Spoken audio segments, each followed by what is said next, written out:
Breezy. Yeah. Looks like they back for a fifth season, man. Who that? Sports Roundtable. Who?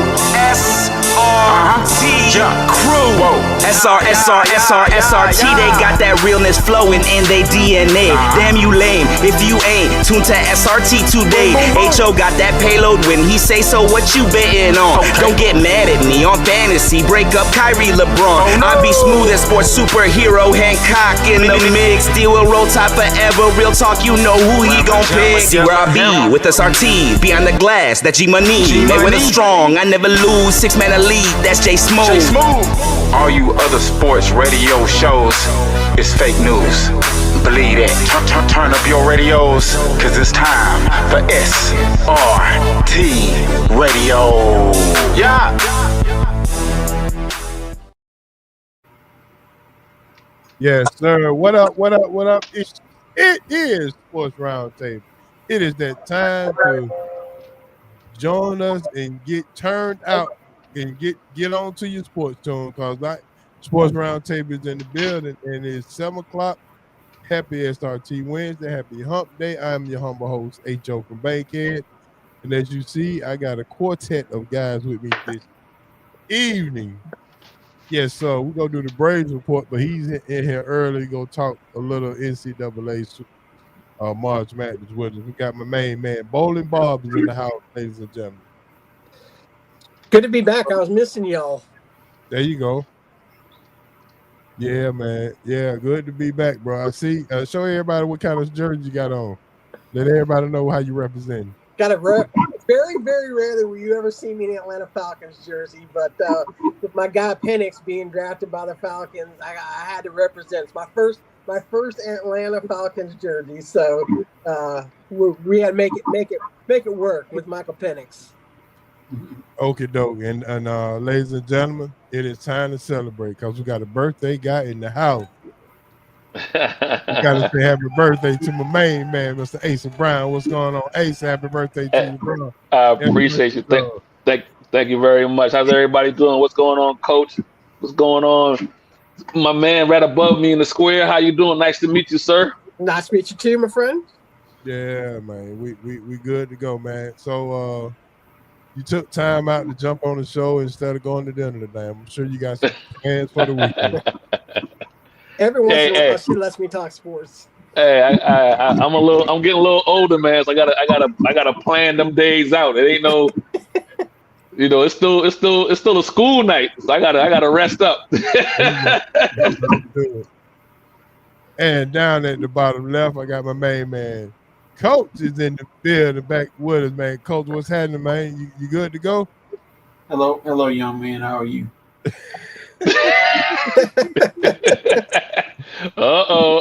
H.O. You in trouble tonight. I can see where it's going. I can see what type of show we have. No, all the humor will not be taking place. This is going to be a serious show.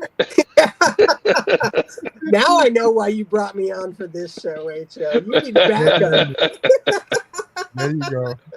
All right, so Bob, you already got it coming in the chat. Man, I hope so too. I mean, nobody knows what you're getting more than me after seeing it live and, every single game. And he's just got natural talent. And, I'm glad that he's going to get the chance next year. I just kind of hope that they do, get rid of Kirk Cousins so there's not that hanging, behind him. But I think it's his squad to go. And we're going to get to see, why the Falcons took a risk by drafting him that early in the first round, and he's going to be loved here in this state. I mean, they've been pining for a quarterback like him for a while now, and he's just that type of guy that'll handle business here in Atlanta. Him getting married is not going to be a distraction, is it? Man, I think him getting married is going to save him. Yeah. We don't need no Russell Wilson jinx around here, let me tell you. Okay, I'm just checking, making sure. What? Am I mistaken? Was that him that got engaged, or was that DK Metcalf? I may have gotten confused. No, I thought Penix had got engaged over the off season already. I thought. Yeah, I thought so. Yeah, I thought so. All right. Well, either way, we got a great show for you, man. We got some hot news. We're gonna talk about a little of this and a little of that. Got to talk about the NCAA. We're down to the Sweet 16. The NFL draft getting closer and closer. The NBA closing out the season. And my question is, are the injuries going to hurt the teams like Boston, like Milwaukee, like Golden State? So yeah, we got a lot to talk about with that. And along with that, should they go ahead and bring back load management to keep the injuries down for the star players? Seems like LeBron has figured out how to do it, how to do load management uh, somehow, some way, each and every year. So we'll see about that. Early March is when LeBron Yeah, go on. He go on hiatus when the NCAA stat with its kickoff. Ain't nobody watching NBA for about 2 weeks. He go on hiatus. Yeah.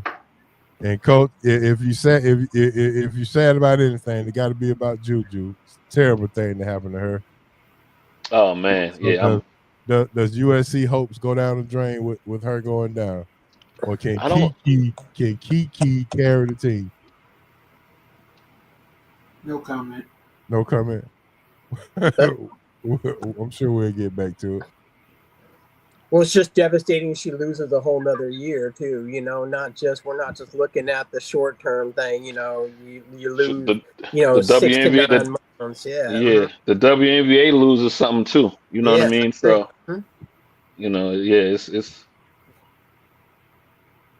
it's a lot with her going down. Mm-hmm. All right. With that being said, fellas, let's go ahead and jump into some hot news. And the hot news is sponsored by Big Easy Grill. Been a long time, Bob. We got to get over to the Big Easy Grill. Big Easy Grill, 1193 Collier Road, Atlanta, Georgia. Big Easy Grill, the place to be. The best Louisiana seafood in town, in the world, all over, in the nation. International, it doesn't matter. Big Easy Grill got it going on. Shrimp, po' boy, the shrimp, the catfish nuggets, even the seafood pasta.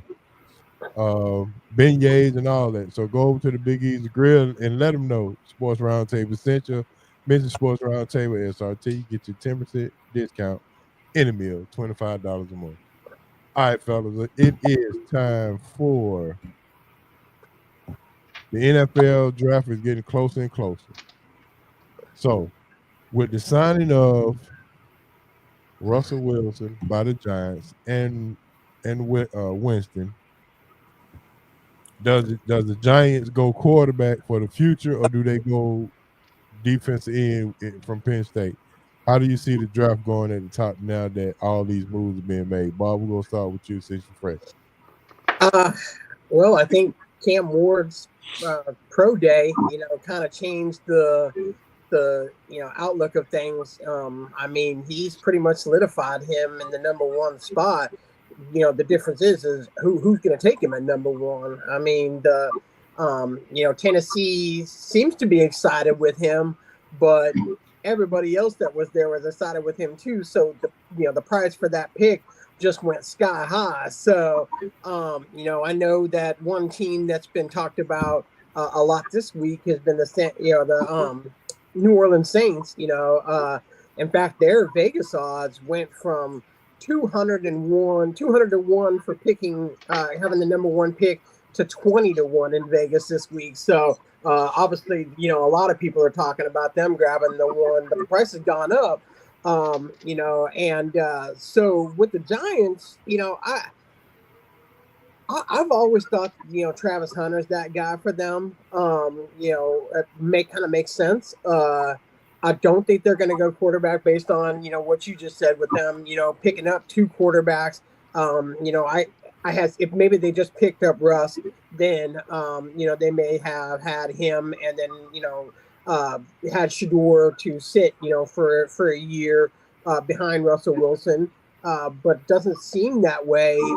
They may be holding out and tanking for a better quarterback next year. But yeah, pro days really shook things up, and I know that another name that I've heard that's really jumping up high is Tyler Shaw from Louisville. Had an incredible pro day as well, and he has a cannon on him. And I've seen him now getting moved up to possibly as high as the Seahawks quarterback pick. So, and I wouldn't be disappointed in that at all. But yeah, it's not as cut and dry as I think it was maybe a month ago, where everybody just assumed it was going to be, Shador, Travis Hunter, Cam, 1, 2, 3, guaranteed. A lot of shakeups have happened for sure. All right, Asa, what you got? How did you like the pro day for Cam Ward? You think he's worth the number 1 pick overall, or and what do you think the Giants got going on? This ain't the class for neither one of these for any of the quarterbacks. I'd be surprised if I think the first quarterback going to come off the board is going to be Cam, and coach is going to like me because I'm going to repeat what I said a couple of weeks ago. I think it's more and more likely that Shador winds up in Pittsburgh, in my opinion. I think, again, I don't think a quarterback's going to go. Maybe Cam goes 1, maybe he doesn't. But if he goes 1, I don't think Shador is going to go until late first round or middle first round. And I think with Pittsburgh having the 21st pick, I think they jumped to go get him at 16 or 17. I'm still sticking with that theory. Like I said, so I'll get coach on my side at this point, unless he has a change of heart with Shador. But this ain't the quarterback class unless you think about the young man you just mentioned from Louisville, unless you think Dart might turn into something. The quarterback class is next year. And so I think with the Giants doing what they're doing, their moves to me aren't moves about the future. Their moves to me are about the moves now. So if you get Russell and you got Jameis, you're looking to win 7+ games.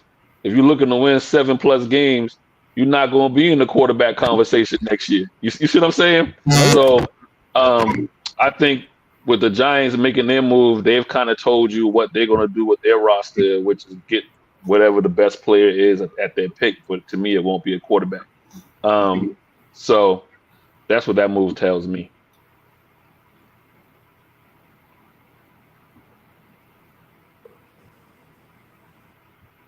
All right, Coach, go ahead. What you got for me? Yours coming to the Steelers. Unfortunately, he's not going to make it that far. We're going to be stuck with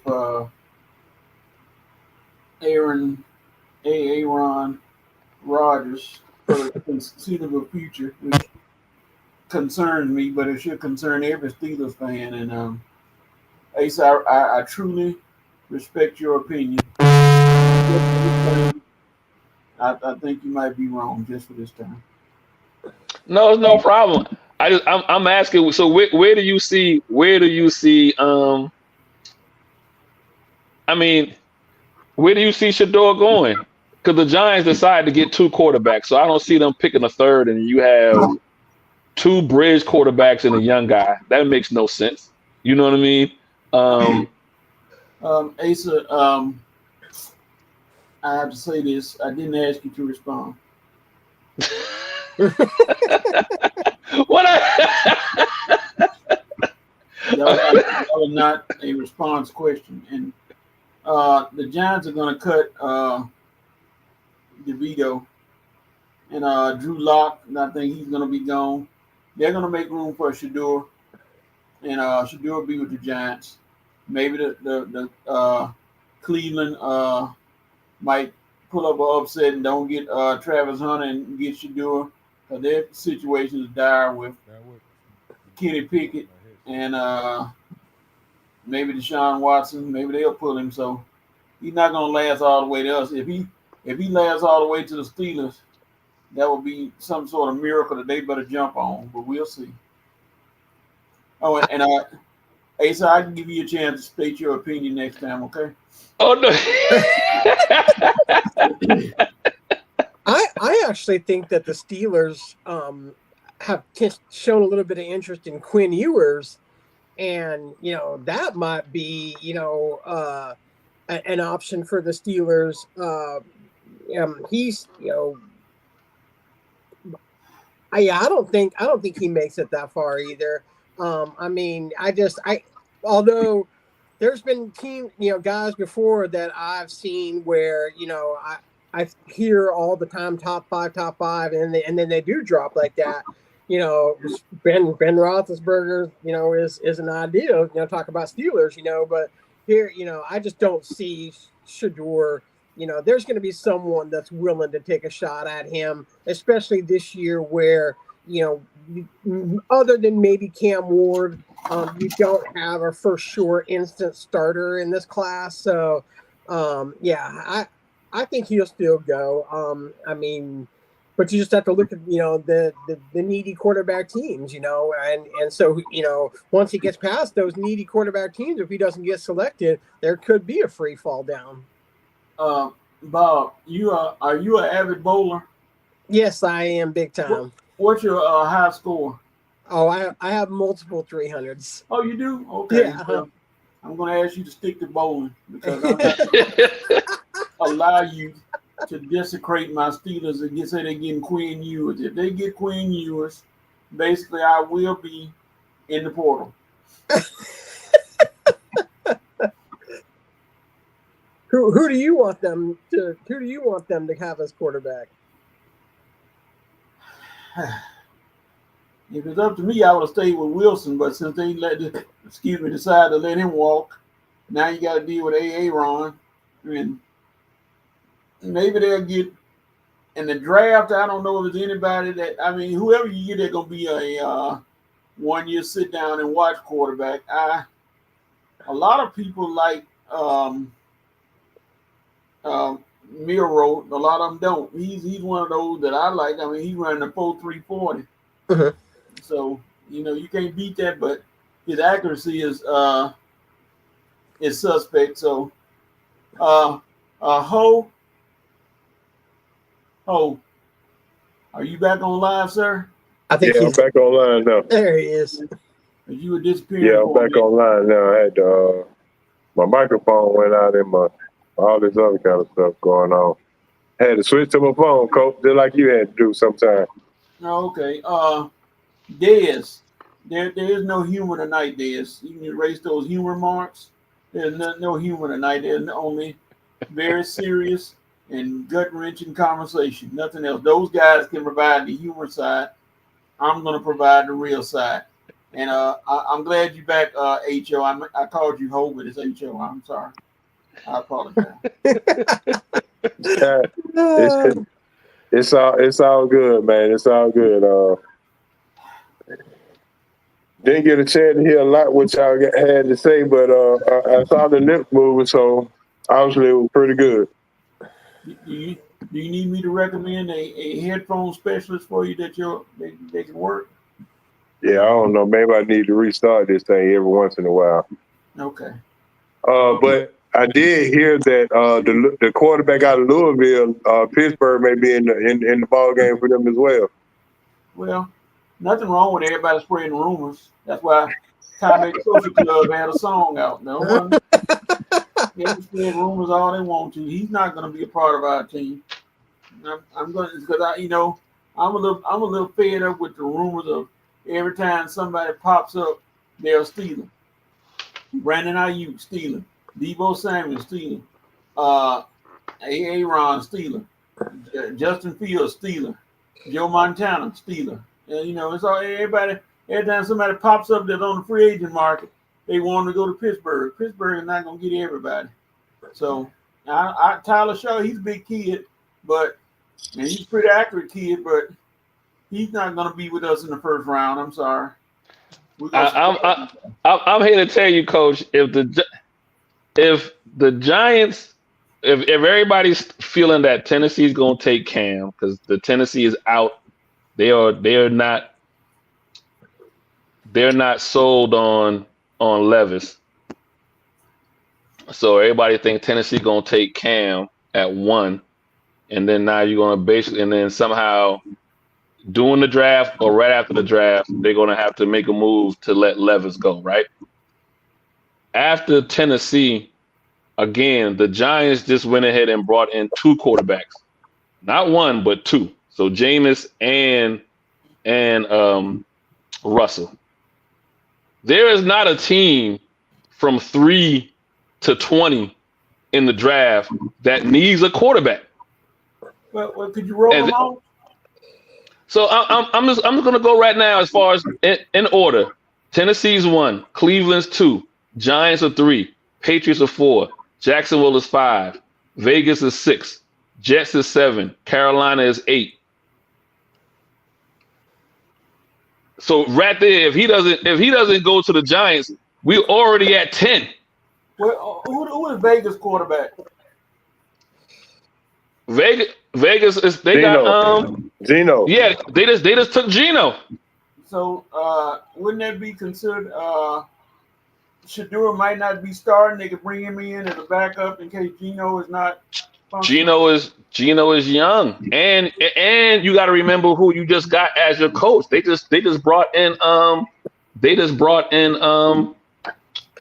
my man used to Pete Carroll. Pete Carroll. So Geno's runway with Pete Carroll has gone from 1 year to 3 years. So you're not going to draft a quarterback that's going to be sitting on the bench for 3 years. That's not going to happen there at Seattle now. So just because Geno used to bring Pete Carroll gum, that makes him a big time quarterback playing all those years? No, that makes him a 3-year starter in that system now.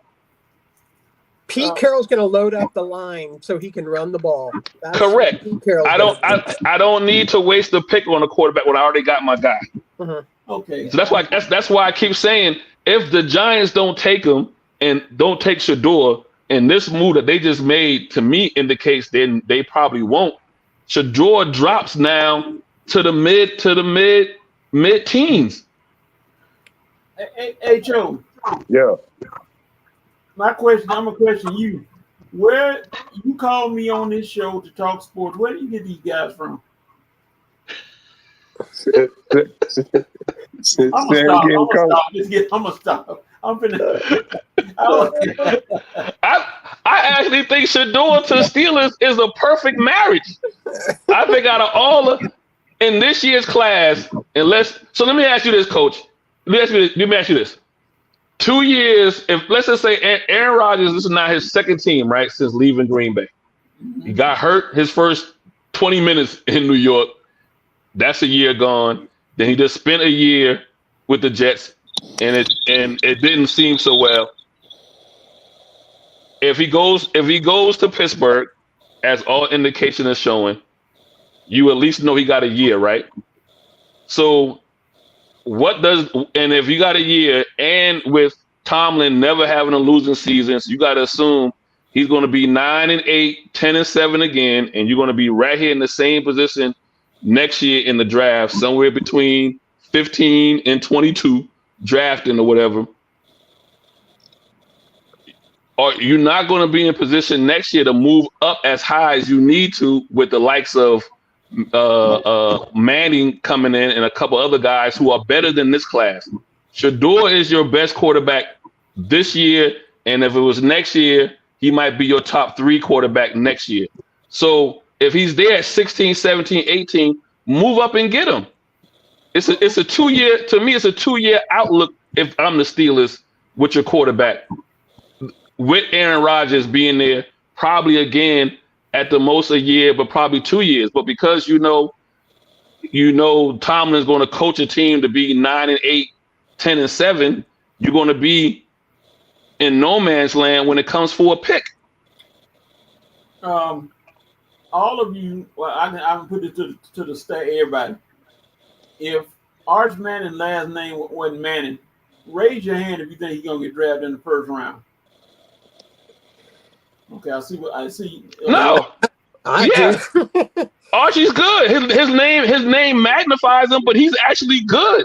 This ain't a LeBron and Bronny situation where you can kind of hide talent late 3rd, 5th round in the NBA or whatever. This is the quarterback position in the NFL. Regardless of your last name, they're not going to really play around with you too much, you know. And the track record of his father, well, his grandfather Archie wasn't that great, obviously, but his brother, his uncle, his other uncle, that track record, it's a landing pad for him to be a top 5 pick, unless he just goes out there and wet the bed next year, which is not going to happen in Texas. Well, everybody waiting on Peyton Manning's son. I think he's in the 8th grade now. What's crazy about Arch, though, is that, everybody always said Cooper was the best of them all, but, because of the neck, you never got to show that. And that's his kid, So, that's just a generational talent family. I'm not saying, that doesn't help him, help him at all, but he's got the tools regardless of what his last name would be. Yeah. At the quarterback position, he is you're not hiding. You're not going to hide talent at the quarterback position. You just so coach, you don't want Aaron Rodgers. If there's no other viable option, he has to be the quarterback. But I see I'm changing now because I see Asa just done turned on me today. I turned on you. He said the Steelers gonna be 10-7 or 9-8. You just said that. Yeah, they always are. When have I? No. So I know where you about to go, coach, and I'll clear right now. Yes, I wanted Tomlin out the door for y'all a couple years ago. He proved me wrong last year or the year before when he coached y'all to 10-7 with no quarterback, with the likes of who's the boy y'all had? Mason, whatever, you know what I mean? He went 10-7 with Mason, Rudolph, and whoever the other guy is. He shut me up that year. So now, but my question also when it comes to the Steelers is, you all have not had outstanding talent at the skill positions since AB. And when y'all had the Bs, when y'all had Roethlisberger, AB, who was the running back? Yeah. Since all that went away, y'all have not had real skill talent at the wide receiver, quarterback, and running back. And as much as you might like who's there now out of Alabama, his tread is getting low because Alabama used them up and y'all been using them up. So, at some point, if you're not going to be able to bottom out because your coaching is too good, now you got to make some moves in the draft, or you're going to wind up like New England. New England had the same problem. Because they won so much, you're always picking 32nd. And if you don't hit on your picks, after a while, I don't care what coach you put in there, you're going to have to bottom out, which they have finally the last 2 or 3 years. New England bottom out. So I'm telling you, as if I'm from the outside looking in with your Steelers, if you're not going to bottom out, this is your best opportunity to get the quarterback possibly of the future. And if he's there at 15 or 16, you move up and get him. And I think if the way teams are making moves now, it is a possibility that Shador is going to fall. Not because he's not talented. It's just because those teams in between Pittsburgh and the Giants don't need a quarterback. First of all, Najee Harris is not the running back for Pittsburgh anymore. Where did he go? San Diego. But I'm saying, tell me who y'all talented skill position people are. You got Metcalf just got him. Pickens. And I would trade Pickens because to me Metcalf and Pickens are the exact same wide receiver. Okay. Just wait till Metcalf doesn't get the ball thrown to him, and then you'll find out why he's not a Seahawk. You ain't gotta wait. You ain't gotta wait till that. Pickens already showed that last year, so you got two of the same attitudes in the building. Hey Joe, appreciate it. Wait, come on, coach. Ain't nobody jumping on your Steelers. I want to see Tomlin be able to get to an AFC Championship game. I don't want to see him fizzle out the same way the GOAT fizzled out in New England. He fizzled out. So Coach, my mom's a diehard Steelers fan, so I practice with her before I get to come on here and give you a hard time. I'm not giving Coach a hard time. I'm actually hoping some of these moves work because I kind of want to see. I want to see Tomlin succeed. Like I said, he changed my attitude about him as far as actually being a coach based on a couple years ago when y'all wound up going 9-8 and were like a drive, and y'all were like a drive away from beating Buffalo with Rudolph Mason. You know what I mean? You were a drive away. So imagine if you get some kind of talent in there, what he could do. Hey Joe, don't we have March Madness? Yeah. You ain't gonna like that part either. You ain't gonna like. You might want to stay. You might want to stay on this one here. You ain't gonna like that part. This is not your show, Coach. Yeah. Coach just shot me a text and said, "Can we go to the next segment?" But now we got to go to the basketball about the NBA basketball. Steph is hurt. Giannis is hurt. Jason Tatum just got hurt, and LeBron just got back from injury. Y'all thoughts on the injuries and the load management and what should they do, and how is these injuries going to hamper? Hire better trainers. Yeah, how is the injuries going to hamper the season going into the playoffs? All right, Coach, I'm gonna start with you since you was begging for this. Nobody's really talking about the biggest injury that happened over the weekend, and that's Damon Lillard. Yeah, that's the big one right there. And yeah, trust me, from somebody who's been there, those blood clot issues are nothing to play with. And he's out for who knows how long. And I'm praying, hoping that they can.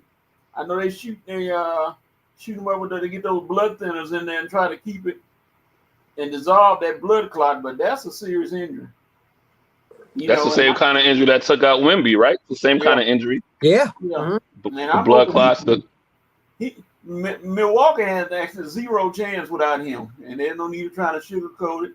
They have no chance to win a playoff game series without him. Jason Tatum said he's sore, but he's all right. Stephen Curry, he just need his wife to give him a couple of pats on the bun. He'll be okay. Wipe me down a little bit. He'll be back. LeBron, well, y'all said that LeBron gets hurt every other trimester. I guess I don't know, whatever you want to call it with him. And they're happening at the wrong time. But you know who's not getting hurt? And I think it'll be a big disappointment if they didn't win? Oklahoma City. They seem to be the fortunate team this year with no injuries and seem to be the one. Chris Bosh had the same thing. So everybody you just named, Coach, though, as far as who's injury prone right now, they're all the old guard, though. Oklahoma City are young boys. Yeah. So LeBron, as much as we make jokes about him kind of disappearing in March to get his rest, he's 22 years in. Steph is 17 plus years in, if I'm not mistaken. Damon is 15, 17 year plus in. Who else is you just mentioned somebody else, but those are all older players. So at some point, Father Time is undefeated, right? And so you kind of start seeing those things. But I also feel that better trainers, right? Some of the injuries you kind of hear about or whatever. I'm just like, either better trainers or guys need to take better care of their body. Some injuries are inevitable, but at the same time, I feel like teams, the NBA, I don't think are putting enough emphasis on these guys with training and regiment to keep them healthy for the 82 games as well. That's a good thought. Bob, what you got? Well, there's a reason we're sitting here talking about the old guard and injuries that are happening, but the teams that are at the top are the Cleveland Cavaliers and the Oklahoma City Thunder, young, talented, depth, staying healthy. And so those teams that, the Celtics, the Lakers, all those guys are becoming old, and and so now you're starting to see the new guard coming in. I don't think we're really at the end going to even be talking about any of these guys' health or not. To me, as much as it pains me as a Supersonics diehard, the Thunder, I mean, they're the team to beat in the NBA. And I mean, Cleveland, obviously has come out of nowhere this year. I mean, I would have never expected, the season that they put together this year. But Oklahoma, top to bottom, is just the depth, the young talent that they have there, and they set themselves up for that with all the trading and the tanking and the that they've done over the years, to put themselves into a position to be the team to beat. So I've said it. I said it from day one. I thought the Thunder were the team this year, and I stick with that. I just think the Thunder are the team to beat. Didn't they lose Jalen Williams for a minute? Isn't he out? I think he's back now, though. Yeah, I think he was out for a little bit. I think Chet was out for a little bit. Chet got hurt early in his first year, rookie season. He got hurt with the foot problems or whatever, got back healthy. I will say this also, Ho. I might get in trouble for it because it's not going to sound patriotic. But I if I was an owner, I wouldn't be having my stars play in the Olympics. That's 2 extra years of money I'm not getting out of them. Because when you get selected to the team, then you got to add in, your practices. You got to add in your games that you got to play to qualify. Then you got to, So no, I'm looking at some of and I granted this is out of the blue, but you look at how Paul George's career got changed forever with him getting hurt in the Olympics. You know what I mean? So. Tearing his knee up doing practice or in one of the exposition games or whatever. If I was an owner, I'm not sending my prize. Now, most owners are not going to do that because they not want to get labeled as being unpatriotic. But it's just a point of extra wear and tear on some of these guys as well playing. So maybe if we're going to keep the NBA part of the Olympics, they need to do a rotation and not have the same players every year like you kind of have, going in. You mean their investment, not their star player, but the investment. The investment, yeah. Yeah, that's basically what that is. Yeah, they need to ban Kyrie, Paul George, all them guys. Don't even try out. Just go home and rest and Joel Embiid, just stay at home, wave a flag if you want to, and cheer the team on. You come to Paris or the Los Angeles watch, but don't even let them come because next thing you know, they'll blame that on them not being able to play in the regular season and be crying again. So let me ask y'all this, and this is gonna be just going into the playoffs. When the Hawks, before the trade deadline, looked like they kind of was giving up on the season, trading away DeAndre Hunter and really not getting nothing back, we thought, but a bag of cookies and some donuts. but it has seemed to be working. I'm not sure if that's coaching or they just fit well or what, but now they're in the 7th spot. And I think when the trade deadline, before they made the trade deadline, I think they were in the 9th spot. Yeah. So 9 or 10, they moved up 2 spots. And we thought they were destined to not make the playoffs. So, Bob, I'm gonna start with you. How do you think? How does it feel? What's your assessment on the Hawks and what they've done, what they've been able to accomplish, even though we thought that was, maybe a little desperate there? Is it coaching or is it just a good fit?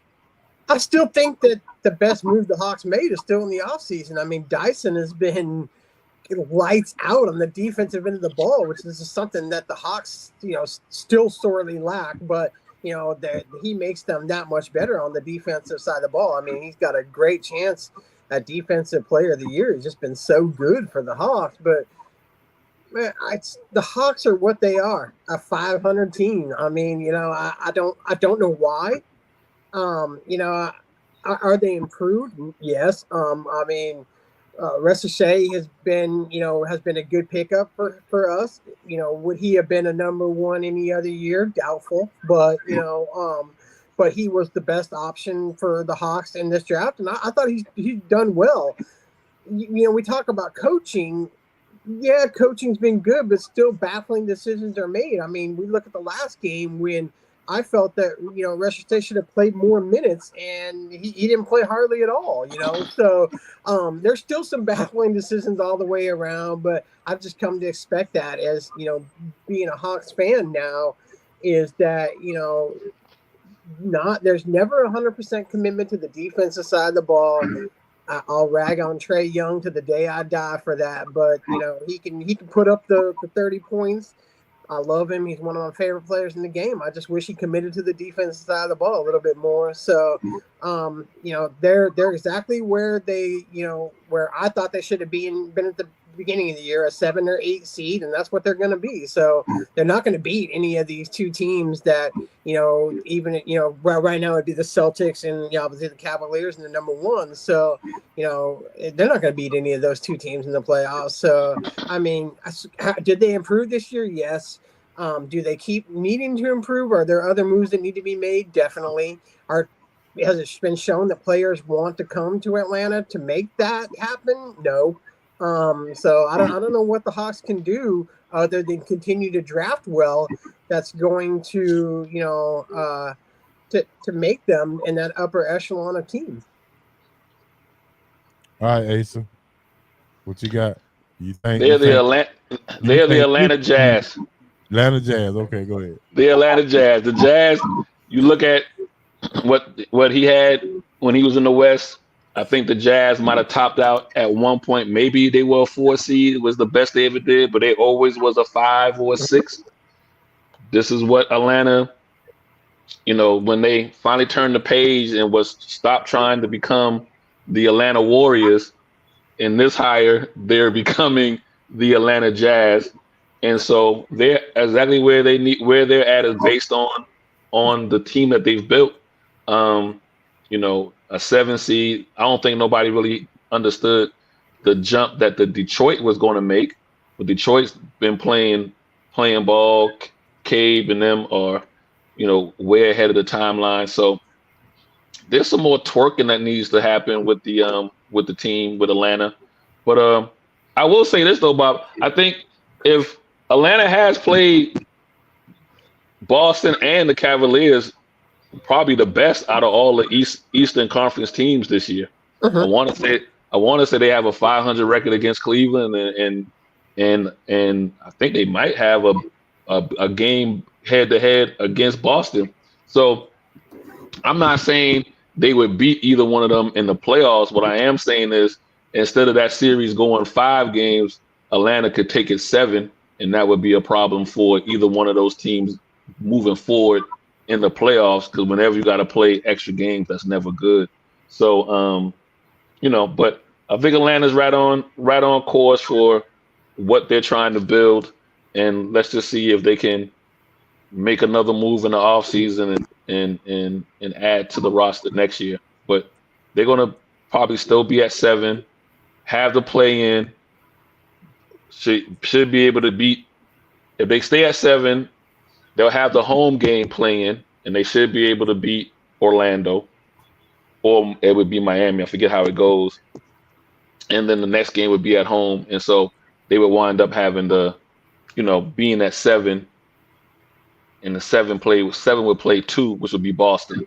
Yeah. And I could see that series going 6 or even 7. Because like I said before, I don't know what it is, but they always play Boston tough in general.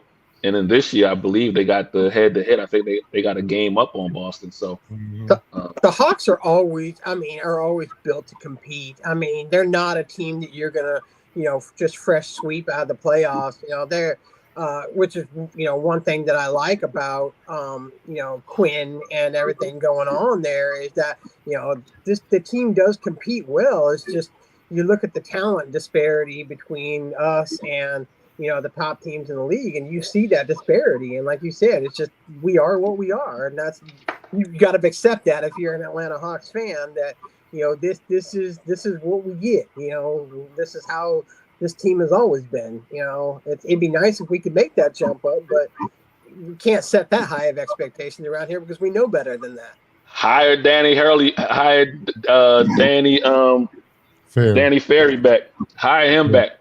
Yeah, that's what Dad said. So, guy has an eye for talent, that's for sure. Coach, I'm gonna let you go. I'm gonna go and get me some coffee, because I'm gonna let you go and give me your Hawks take real quick. I'll be right back. I mean, I think they should give. I don't know if they are, because I haven't seen a game in a minute. Give Terrence Mann more time. Mann is a capable player that could get you 20 a game if you let him play, and not just leave him on the bench. He was doing well for the Clippers when he was with them. So I say give him some more time and see how that works. But what's the name? I'm glad, like I said, Bob said, I'm glad he's coming around. Ricochet, yeah. Yeah, Ricochet is playing well. So you got the components that are there, but what's the gentleman that's leading the league in steals? Is that's the rookie, right? Yeah, Daniels, the thief. Yeah, Dyson Daniels. Yeah, he's a thief. Dyson. Dyson. Yeah. Dyson. He's leading the league in steals. Yeah, has been fantastic. I mean, that's, like I said, that was the best. That was the best pickup in at the beginning of the year. A very underrated pickup. Didn't get a lot of publicity for the Hawks picking up. And that ended up being may have been a better deal for the Hawks than it was for for New Orleans. So it's worked out really, really good. And without him, I mean, we wouldn't be where we are for sure. Yeah, he's come on, like they said. He's a straight thief now. They call him. They gave him a nickname because he's stealing balls left and right. Like, it's hard for a defensive player when you see him coming. You want to get the ball up. You're like, here he comes. Throw it to somebody else and say, I don't want any of that. But yeah, I think they're just a big time player away from being in the top 6. And just got to get that guy. Got to find that guy that'll come here. We tried out a few, mid to good level guys that just haven't worked out here very well. Right. And then, it's just, there's a specific type of fit that you got to have for a free shooter like Trey, and again, it's got to be a commitment to defense, because Trey's just going to shoot when Trey wants to shoot, Yeah. And so you have to be quick back on defense, because, you just never know when that's going to happen. And, with Dyson bringing that, and you can find yourself another, 15 to 20 point game, per game type player that is committed to defense. And then, a better big man. I mean, the Hawks have never really had that super talented big man, and I've always felt that that's something that they've needed. But you just, again, those kind of things don't happen here. Call me negative, but I mean, just in the 10, 12 years I've been a Hawks fan, since I've been here, it just you just don't see that type of commitment for that they're okay with just being a 6 to 8. That's just what I've seen since I've been here. Oh, yeah. If you squeeze him in there, I think they could be. Nobody predicted that Detroit would be what they are. So that's one team ahead of them. If anybody said they thought Detroit was going to be up there in the 6th seed, they're crazy, and they just trying to make up something. That's a Hawk spot. They could be up in there in the top 6. And do they have a chance to get there? Yes. Will they get there? I don't think so. I think they're going to have to do the play-in again and then see what happens. Yeah, they about 5 games back of Detroit. It's with like 11 games to go. Yeah, not much more to go. Yeah, that's a hill too hard to climb. So they're at 7, and so at least you'll have the home game for the play-in. So again, you should be able to handle whether it be Miami or Orlando. I think you should be able to handle that at home. And then the 7 will play 2. So yeah, the Magic right now, we've got them by percentage points. They're 35-38. We're 35-37. And then, I mean, the Bulls and the Heat are 32-40, 31-41. So, I mean, at worst, we should be at worst the number 8 seed. 8 seed, yeah. I can't see them falling to 9 or 10. The only thing that scares me about Orlando is Orlando's finally getting healthy at the end of the year. So Orlando is not really a 9 seed team. Orlando really is probably a 4 or 5 seed team, but the injuries kind of, bottleneck their season. So I would be, anybody that winds up playing Orlando, I would be somewhat nervous because you're not playing technically you're playing a lower seed, but really you're not playing a low seed with them being fully healthy and with the talent that they have. So, ooh, boy, Dan's on fire tonight, ain't he? But Des, that's how it has been here. I mean, you're not lying. I mean, but you got to your expectations got to be tempered. That is pretty sad. All right, Bob. I asked Asa and Coach, but I'm gonna ask you. Who do you believe in as far as the youngest, the young NBA team? You got Cleveland, Orlando, OKC, and Houston. Who do you believe in more out of those 4 teams that's young and expiring? Man, OKC is stacked. I mean, again, you look at not only do you look at their first 5 young and stacked, they've got a bench that's young and they're really good. Their whole rotation, top to bottom, has been made by the draft, and they've drafted so well. They have really good talent evaluators there. They've always had an eye for talent, but just had to get they ran into the same problem where you bank it on you're trying to build a big 2, big 3, and it never worked out for them. So then they finally abandoned that ship and went with, hey, let's build our own talent here. We don't need that big guy. Obviously the trade with the Clippers to get Shea, which was unbelievably worked out well for them. So yeah, they've done well with the moves they've made. They've done well with the picks they picked. They stuck to their guns, even with Chet, knowing that he was going to be out a year, still picked him knowing that he was going to be worth it, worth it down the line. So Bob, you just said something with that. That's because they had a vision of what they want their team to be. My problem with the Hawks since Danny Ferry's been gone, they haven't had a vision. I jokingly call it them the Atlanta Warriors because I thought that's what they were trying to build. They were trying to build the Warriors of the East, and then that kind of faded out. And now I feel like they're trying to I call them the Atlanta Jazz because I feel like they're trying to put together a team that's similar to what Quinn, had out there. So until I see them actually make a move or start making moves in which you can see a vision of the team that they're trying to build and not replicate something else, we might always wind up with the Hawks for the foreseeable future being a 6 or 7 seed. It's the most Atlanta sports thing that the Hawks get the number 1 pick when there's not even close to a generational number 1 pick. That's just the Hawks' luck. I mean, we win the lottery, but did we really win the lottery? There was nobody. We had to choose between 3 guys that probably would have been outside the top 5 on any other draft. And granted, like I said, he's been good, but he's not a generational. He's no Victor Wembanyama. He's no LeBron. He's no. We got what was best. So yeah, and good for them for that. Like I said, he's been okay for us, and granted it's first year. I mean, I'm not disappointed in him, but is he going to end up down the line being a number 1 guy, It's like settling for the Blue Flame instead of going to Magic City. Man, that's one of the better analogies I've heard in a long time. And if you've been to either one of them places, you know exactly why.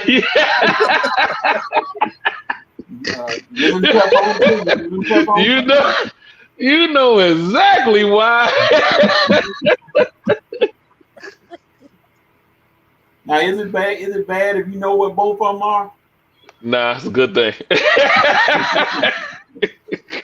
It's good. It's good to speak from experience, Coach. Yep, that's good. All right, man. As you see down at the bottom, we strolling. That's why I got him on. It is now time for the Atlanta Braves MLB report with my main man Bob Lancaster. The bowling Bob is in the building. He's already here. So Bob, I have to admit, you my guy, and Cuz said, man, it's almost baseball season. It's time to get your man on here and let's talk baseball. But what he didn't know is that the international picks that the Braves have, and I just can't wait till you get to that part. But let's go ahead and talk about the Braves and spring training and how do they look in spring training this year from your perspective?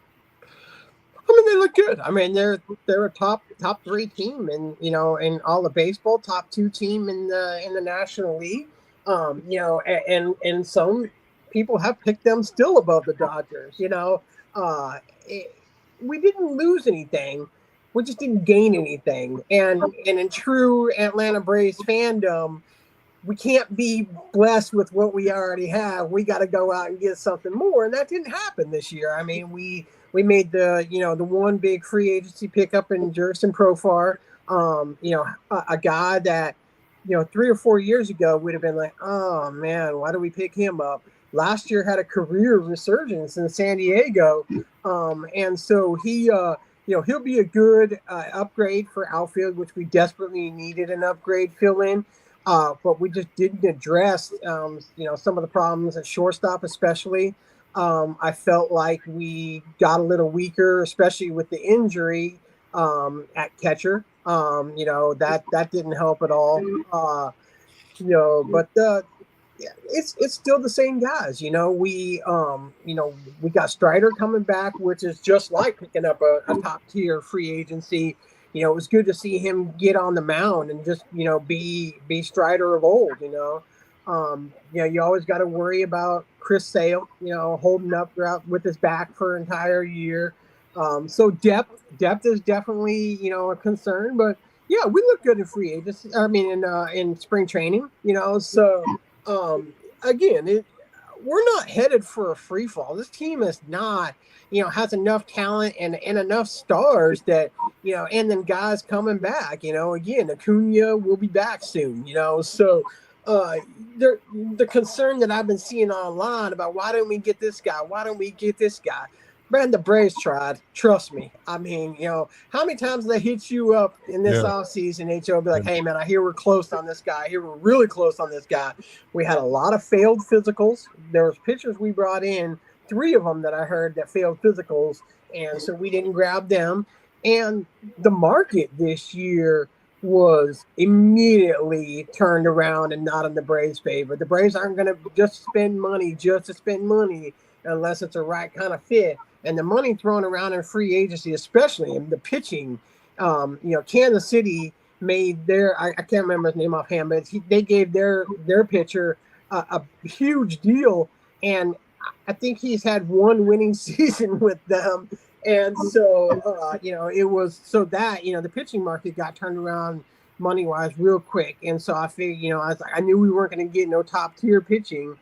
And with the Dodgers just saying, screw it, we don't care, we're in now, and Dodgers are printing money. Yeah, and the Braves don't want to get in that situation. We've been there before with the Braves where we overspent, and then that's when we went into what I call the Upton era, where we were good enough to get just to the playoffs, or just like the Atlanta Hawks, but we were never going to win, and I hate that. I would rather tear it up, rebuild, and build a championship team instead of just being a team that just gets to the playoffs and then wipes out immediately. So that sounds like Pittsburgh, don't it?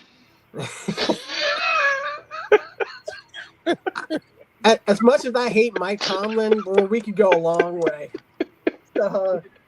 I'm messing with Coach. That's all.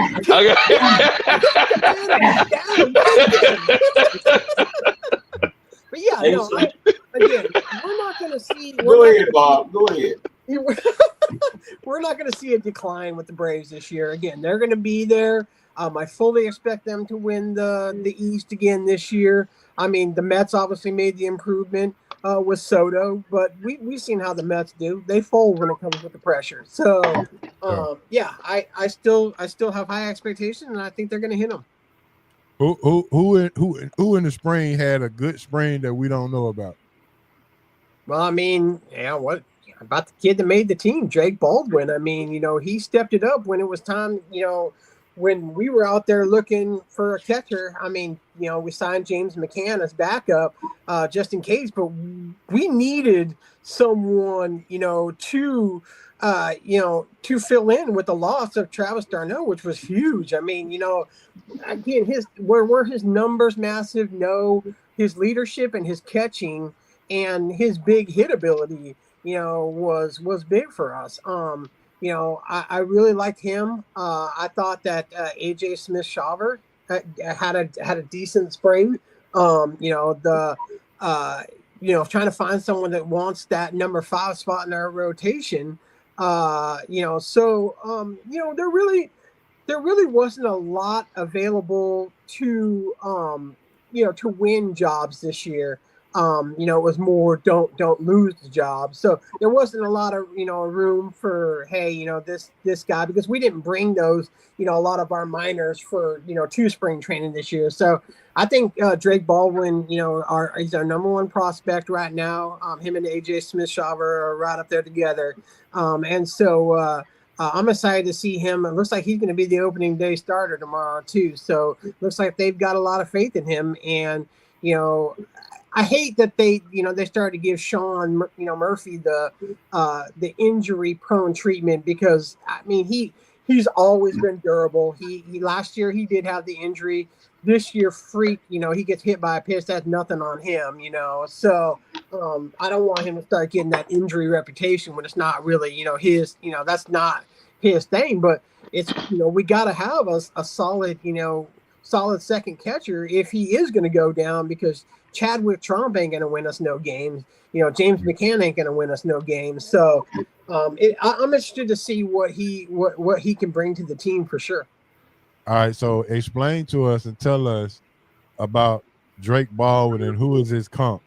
What can we expect from this guy? What kind of game does he have? Is he a defensive catcher? Can he hit? Does he hit for power? Is he a gap to gap?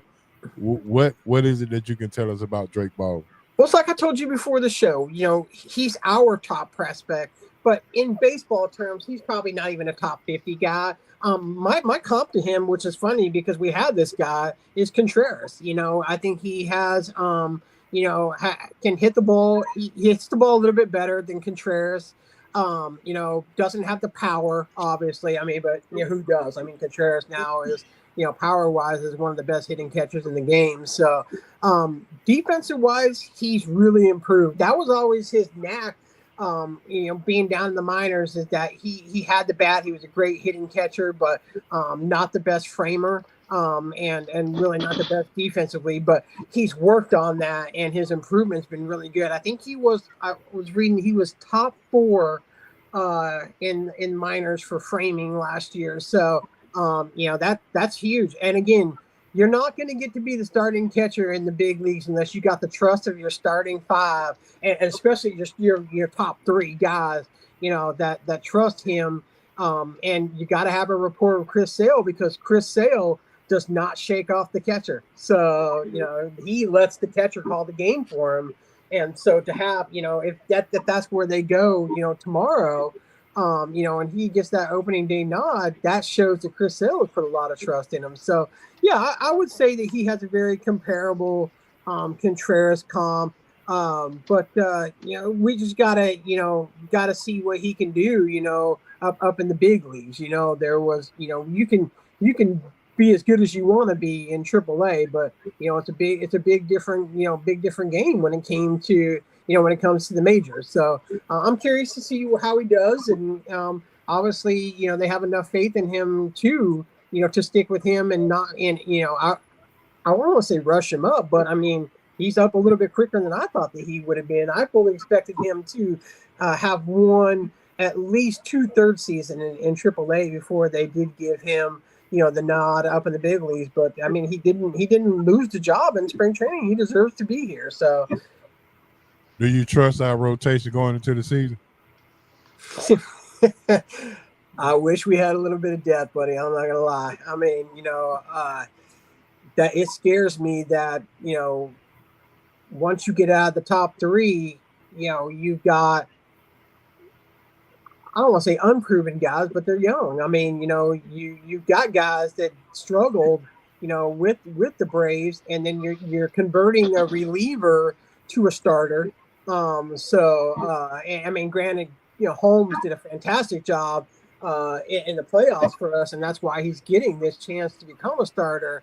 But off the top three, if we have a major pitching injury, the Braves are going to have to deal. I mean, there's no doubt about that. The only way that this works now is trading, and there still are some guys. Although one went down with Tommy John surgery, I thought Jordan Montgomery was going to be a guy that we could look for, and now he's going to be out with Tommy John surgery. So that's a huge name off the board for available pitching.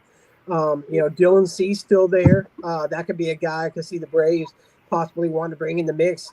But I don't think they're done. And I don't, one thing about AA is he's never been afraid to make a deal when the time is right. He's not necessarily, we have to do this by the trade deadline. When he sees something that benefits the team, he's not afraid to make that move. So rotation isn't as cut and dry as it's been for a while. But again, if we can get Strider back and he's fully healthy, which it appears that he looks, nothing was off on his velocity, that would be just like adding a free agent or adding someone in a trade, because it was someone you didn't expect to be back to start with the Braves. So I think he may be a few more weeks away, but heck, if we get him a month into the season and he throws as good as he threw the other day, we could be in a good spot.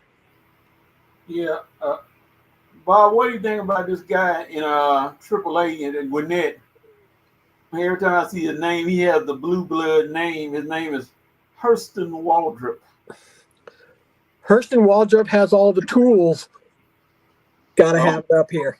Hurston Waldrop's biggest thing is command of the strike zone. I mean, he's his biggest neck, even in college. I watched him a lot because, as funny as it is, one of my buddies is the announcer for Southern Miss, and Waldrop started his career there. So I've actually seen a lot of Hurston Waldrop before he became a big name in Florida, and that was always his thing. He's natural talent.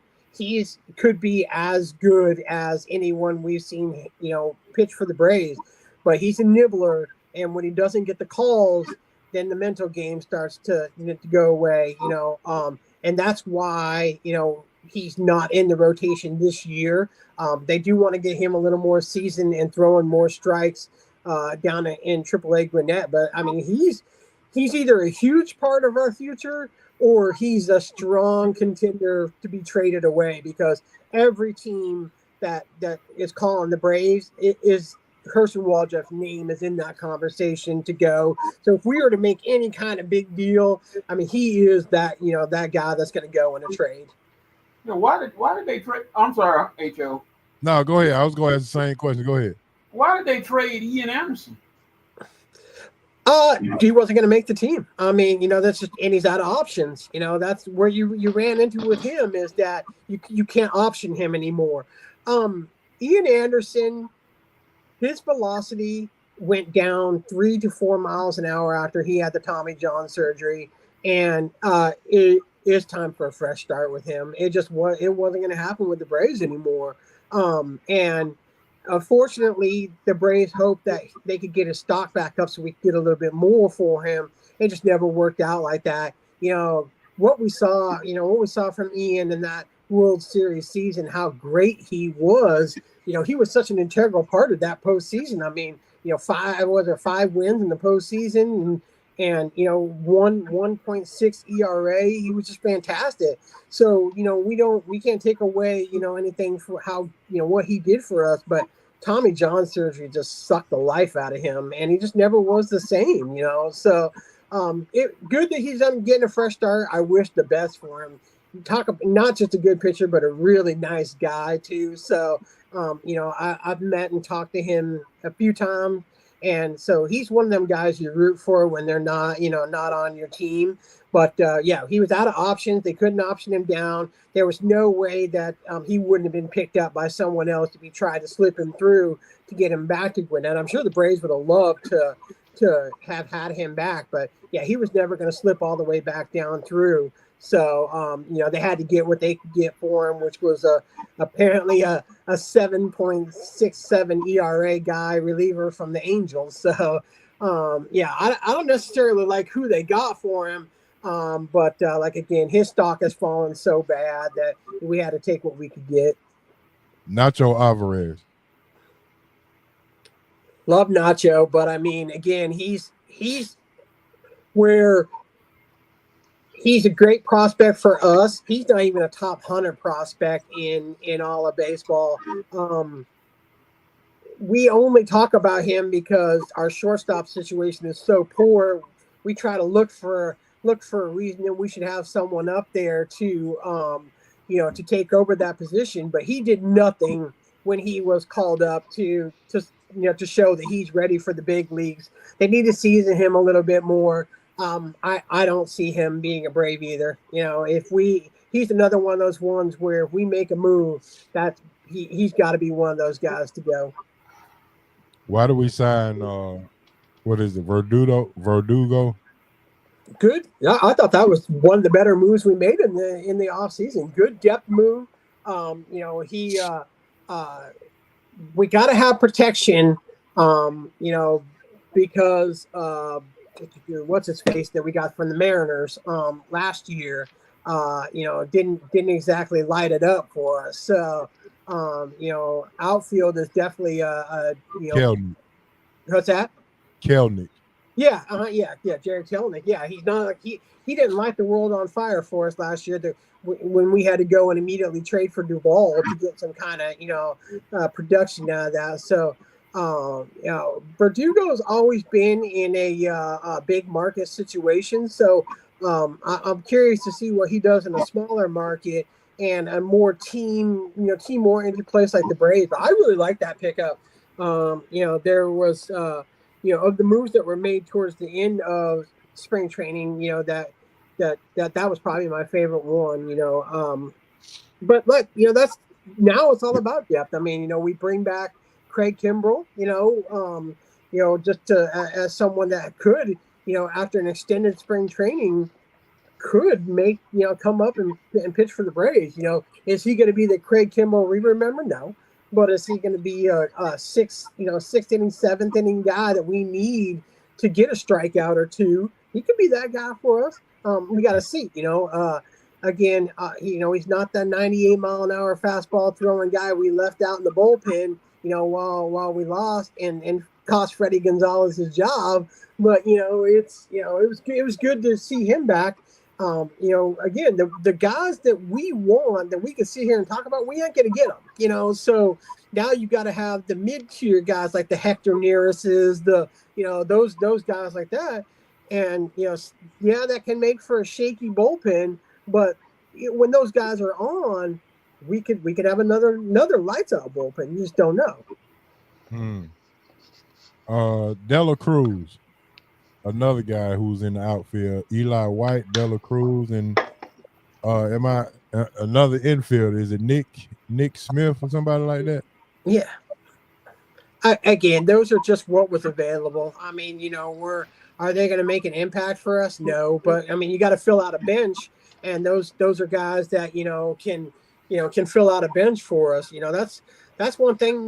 One thing we've lacked for the last few years, though. We've never had a really a dynamite bench, so, and that's gonna continue. But I can sit here and I can question whatever moves were made or what moves weren't made in this offseason. But what has Alex Anthopoulos done since he's been here that makes us think that he doesn't know what's best and what fits for the Atlanta Braves way of playing baseball and how they're trying to do things?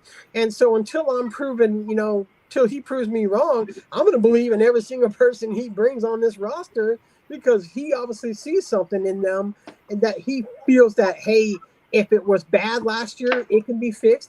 I mean, I've seen him, especially on the pitching level, take guys that I thought were done in the league, and here they are, putting in one, having the seasons of their career and being, reinvigorated with the Braves. So, I'm such a believer in the Braves' way of, looking at talent and seeing what they can do to the best of that talent's ability. And I don't see any reason why to jump off that wagon now just because we didn't go get one of the top 30 guys in free agency or tradable guys right now. He didn't make those moves because he didn't want to hurt the team in the long run by making a move that only benefits us now or puts us in a money situation where we can't afford something better when that comes along here in the next couple of years. We've got guys coming up of our own very, very soon that are going to have to be paid. Don't spend it all on a hope and a dream when you've got to re-up your own talent coming up really soon. All right, fill in the blank. The Braves will win the division if blank. The Braves will win the division if the starting pitching stays healthy. That's going to be the big thing. The Braves have ridden the health and of their starting pitching because even without Ronald Acuna, the Braves have the offensive power to be productive in that end. I mean, we have, Matt Olson coming off mid-year last year. I think he's only going to improve. He's too good of a hitter not to. Ozzie Albies is still doing his thing. Michael Harris. We've got the offensive tools.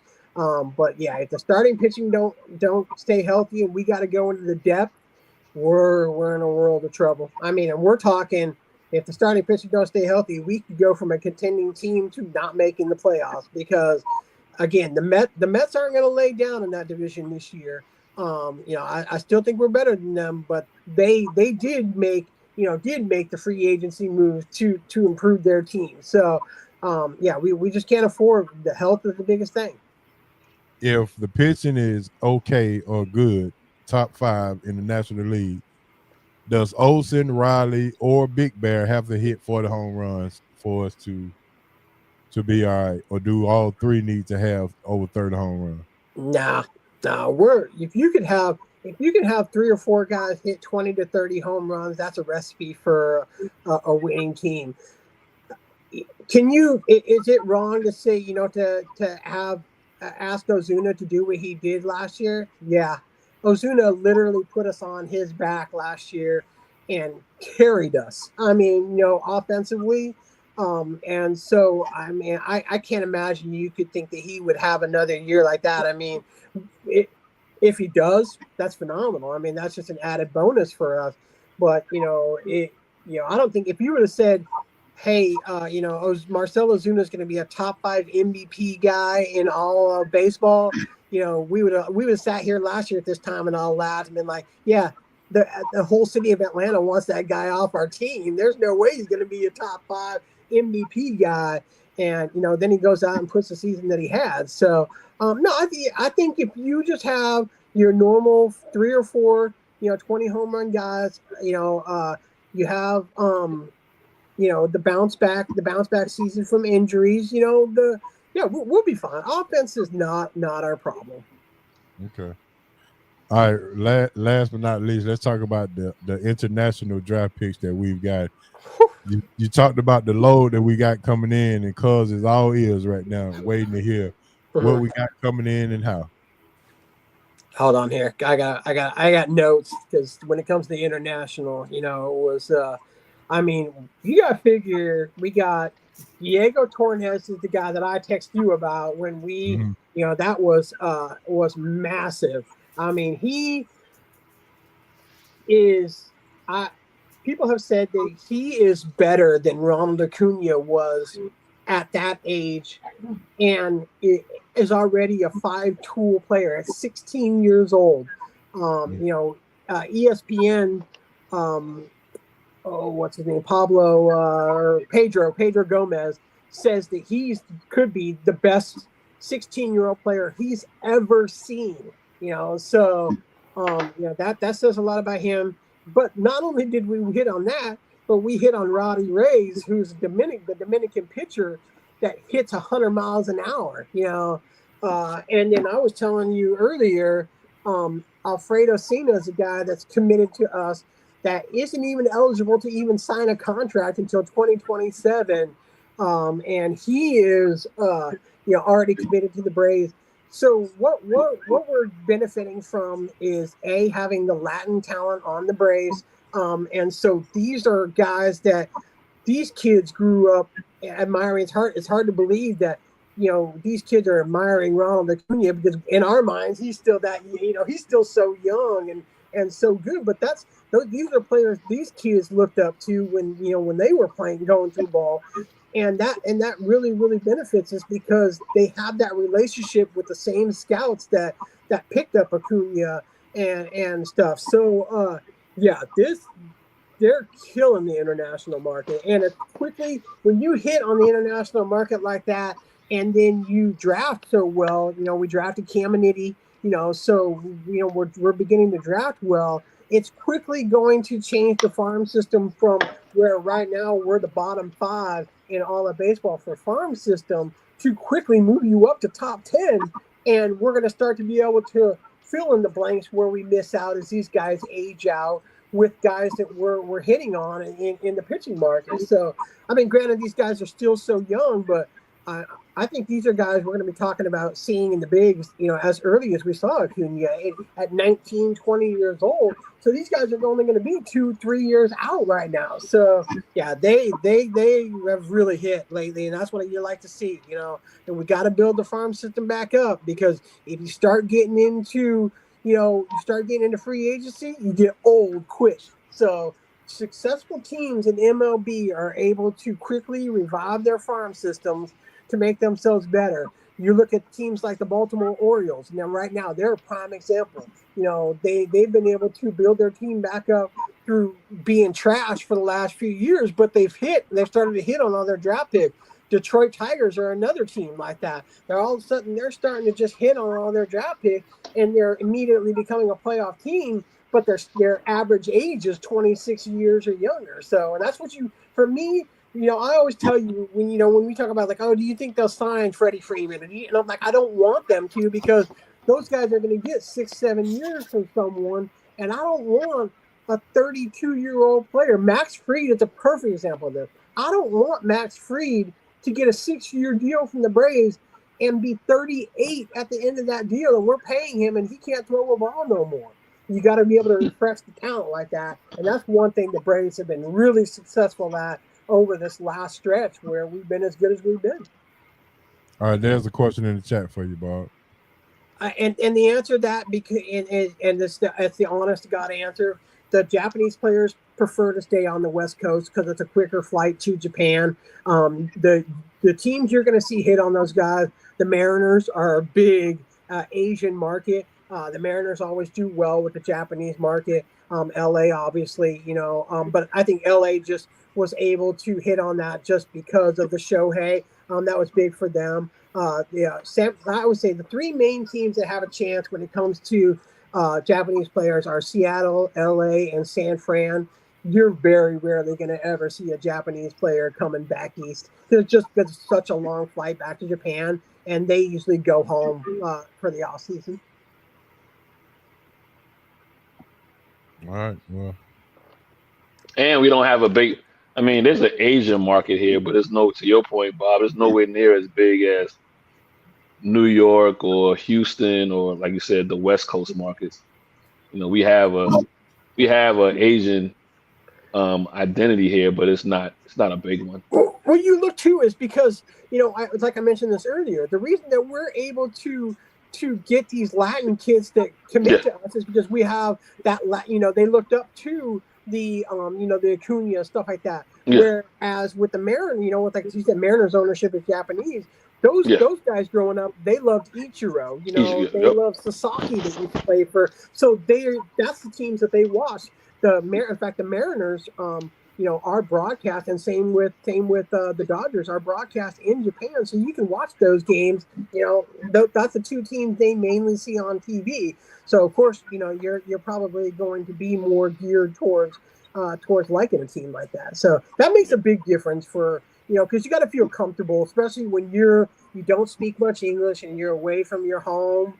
That's the biggest thing is those Latin guys, they don't speak much English. So to be around guys like yourself and it sounds dumb for the reason that people would, but that's how you get people to come there because they got to feel comfortable being away from home and being able to still have their culture within them. Yeah. That makes all the sense in the world. Uh-huh. All right, fellas, that's going to end our Braves report. Bob, before we move on, go ahead and let them know on Twitter or X or wherever we want to call it, how they can find you, how they can find you tomorrow as the Braves kick off their first season. I mean, the first game of the season in San Diego. In San Diego, right? Yep. Yep. Yeah. Starting on the West Coast, very rare. So you can find me at Bowling Bob, especially this time of year. Anytime the Braves are playing, anytime hot news, I'm always sharing. I've got a really, really trusted source when it comes to the Braves, a good friend of mine. So he usually fills me in when it comes to Braves news. So I'm usually on top of things and. But I just like to talk Braves. I mean, that's been my team since I was a kid, even living back in Seattle. So everybody else says, "Oh, how come you weren't a Mariners fan?" And I was like, "I'm a TBS boy." So, I've been a diehard Braves fan my whole life. So that's what I like to talk about. But I mean, if you want to talk about the Mariners, I could talk about them too because they're like the Atlanta Hawks of baseball. So they just happy being average. Yeah, if the Braves play.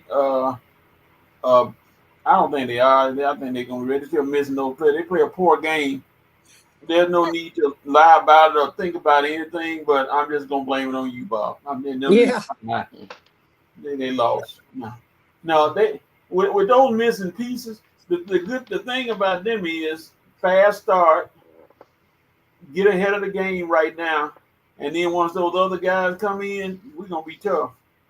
Well, again, and starting off, we got a tough schedule to start the season off this year. So we're going to be able to see pretty much off the bat. We're not starting Marlins White Sox here. We're starting in San Diego, a very comparable team that could be could challenge in the NL West. So and we struggle on the West Coast. So it's great to start on the West Coast because we're not tired and having that cross country trip in the middle of the season yet. So those success will lead to moves. You're not going to see the moves made if we're floundering. I say that, but AA has shown that he'll make moves when he feels like he needs to make moves.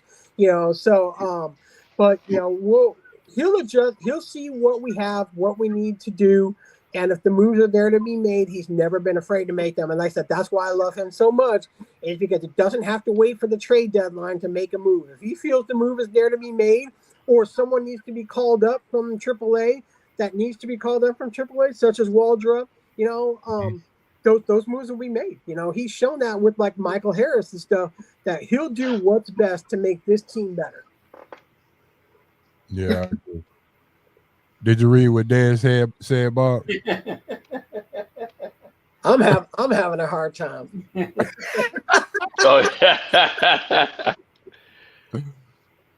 Oh my God, that was right on point there. All right, so we about to jump into our baller buses and bus stop. So here we go. Baller buses and bus stop. Go ahead and put them in the chat. We got it going on. We should have some good ones this week as March Madness, and then we got NFL football free agency and all this other kind of stuff. So I'm gonna go ahead and start it off, and then we'll go this way, then down, then that way. All right, so here we go. My baller this week goes out to no other than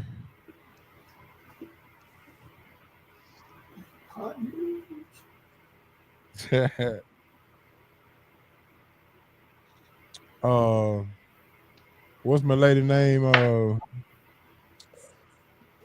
For the 100-year-old lady who was with the basketball team, the number one fan back when they Miss what's her 16 name? upset. Jean.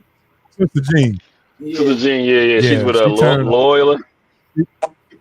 Yeah, she turned 108 this week, man, and think about that. 108 Boy, years old, yeah. man. And still in the right mind and still going to basketball games and still doing her thing, bro. 108, that's a blessing.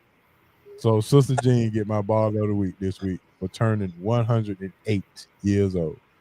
How many of us can raise their hand and say we know somebody who lived at least 100 years Oh in man, their right mind?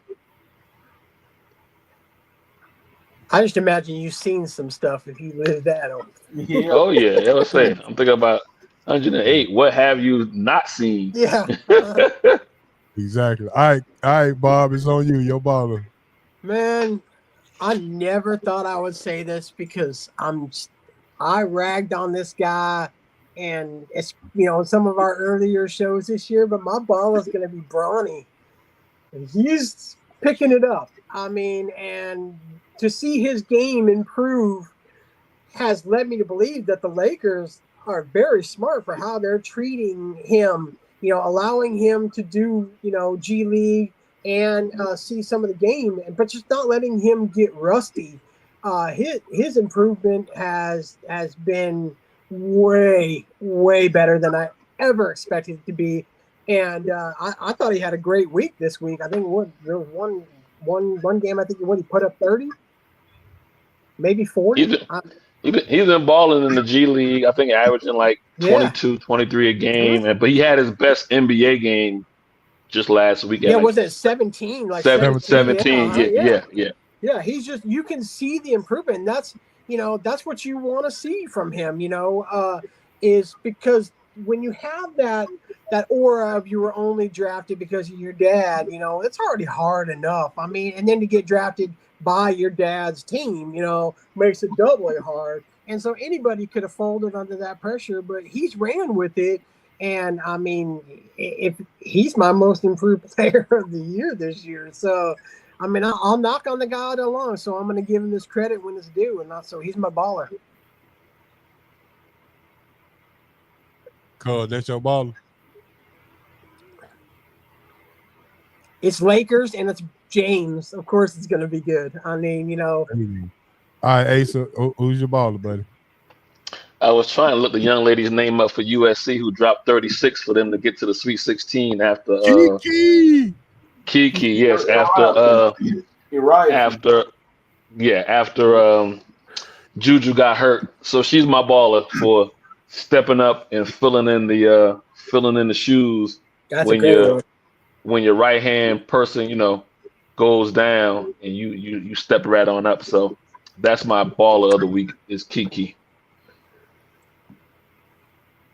Coach.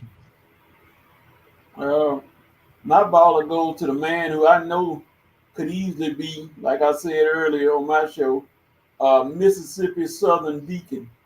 Got the name for it, Walter Clayton Jr. He sounds like old deacon in the church. Walter Clayton Jr., he'll get you for Florida. That boy, Florida, it's going to be hard to beat them for the national championship. I don't know who's going to do it. It's plenty of candidates, but Florida looking good right now. They survived the other day, so I'm going to go with Walter Clayton Jr. Yeah, that's a good one, Coach. That's a good one. That is a good one. So let me see. Dan said he should have talked about Bronny a long time ago. Yeah. I'm an admitted hater, so I agree with you. I mean, again, I fully admit that I thought there was no reason he should have been drafted. So, but again, he's proven me wrong. So I'll eat my words. Cool. So Bronny, your baller? Bronny, your baller? Okay, cuz say Bronny is his baller for having a 50 million jersey. So That's a lot. That's a lot of millions. They selling more jerseys. They selling more jerseys than they did when they won the championship in the bubble. I agree. All right, time for the busters. My buster this week, and he has reappeared. Mr. Stephen A. Smith, for saying that Cooper Flag didn't need to play the first game and they need to sit him out. And he wouldn't do it because this and this and that, and now he's eating his words. But I got word as soon as it happened, and when he walked back to the bench, and I'm not sure if everybody aware of this, but Duke Medical Center is one of the best in the nation. So he rehabbed the whole weekend, and by Wednesday, he was already 99% ready to go. So when you don't have enough information, you can't. That sound like some juice, Ho. Hey, y'all got the best orange juice in the nation.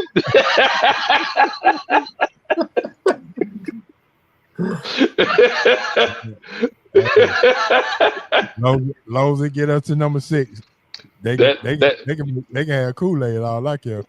That timeline seemed kind of suspect. That's all I'm saying. You know what I mean?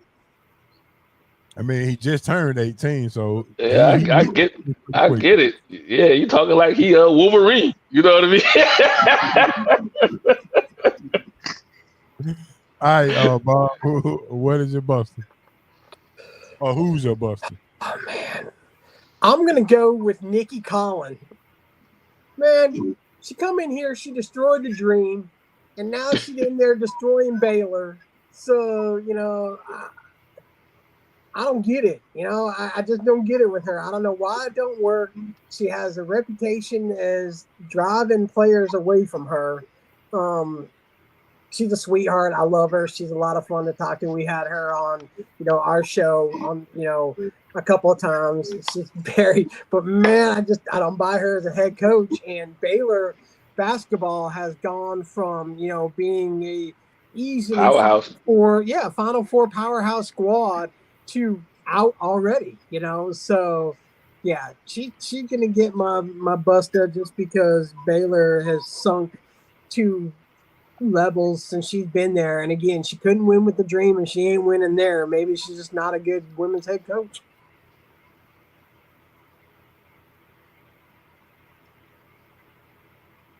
All right, birthday boy, on you.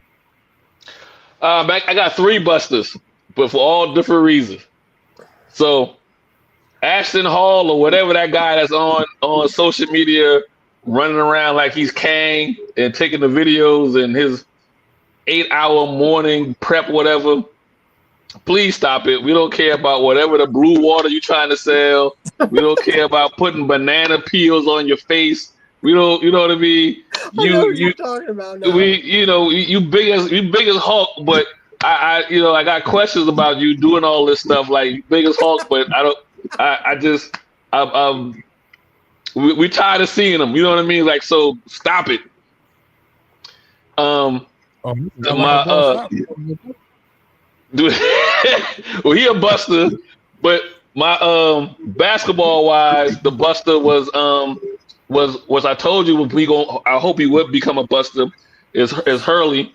Him being a sore loser when Florida put them out, and him having having some choice words leaving the court, and now it's coming out that because of what he did and who he said it to, there's an investigation going on because in the state of North Carolina they have laws as far as how you approach media. So he's getting his comeuppance. You know what I mean? Well, rumor has it by Christmas there was a couple of kids who was willing to transfer. So yeah, so he doesn't have the best reputation. He's a mini Bob Knight. Yeah. That's true. What was your third? I forget the on the women's side who was complaining about all the All-Americans that Dawn Staley has. Like, I didn't hear y'all complaining about Gino having 10 years of All-Americans. I got 20 years of All-Americans, 25 years of All-Americans. Dawn Staley's had 3 years of All-Americans, and now y'all complaining about how she getting them. I mean, yeah. How many years was Connecticut and Tennessee the All-American team? You know, yeah. 50 years, my whole life. Tennessee Tennessee women have not missed a NCAA tournament in this whole existence. Yeah. But So we're worried about 3 years. We worried about 3 years of South Carolina. Yeah. Well, they won three out of 4 years. They were champions, so that's how they did it. Everyone hates you when you're on top. Everyone hates when you're on top. I agree. Coach, you're busted.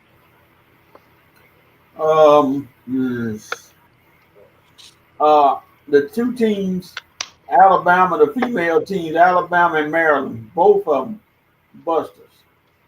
And it's not a bad reason. It's because the game was allowed to end. I wanted them to keep playing. They were playing all night. Back and forth, back and forth, back and forth. And I said, somebody got to win. But then I said, no, don't let anybody win. Let them go into midnight and keep playing.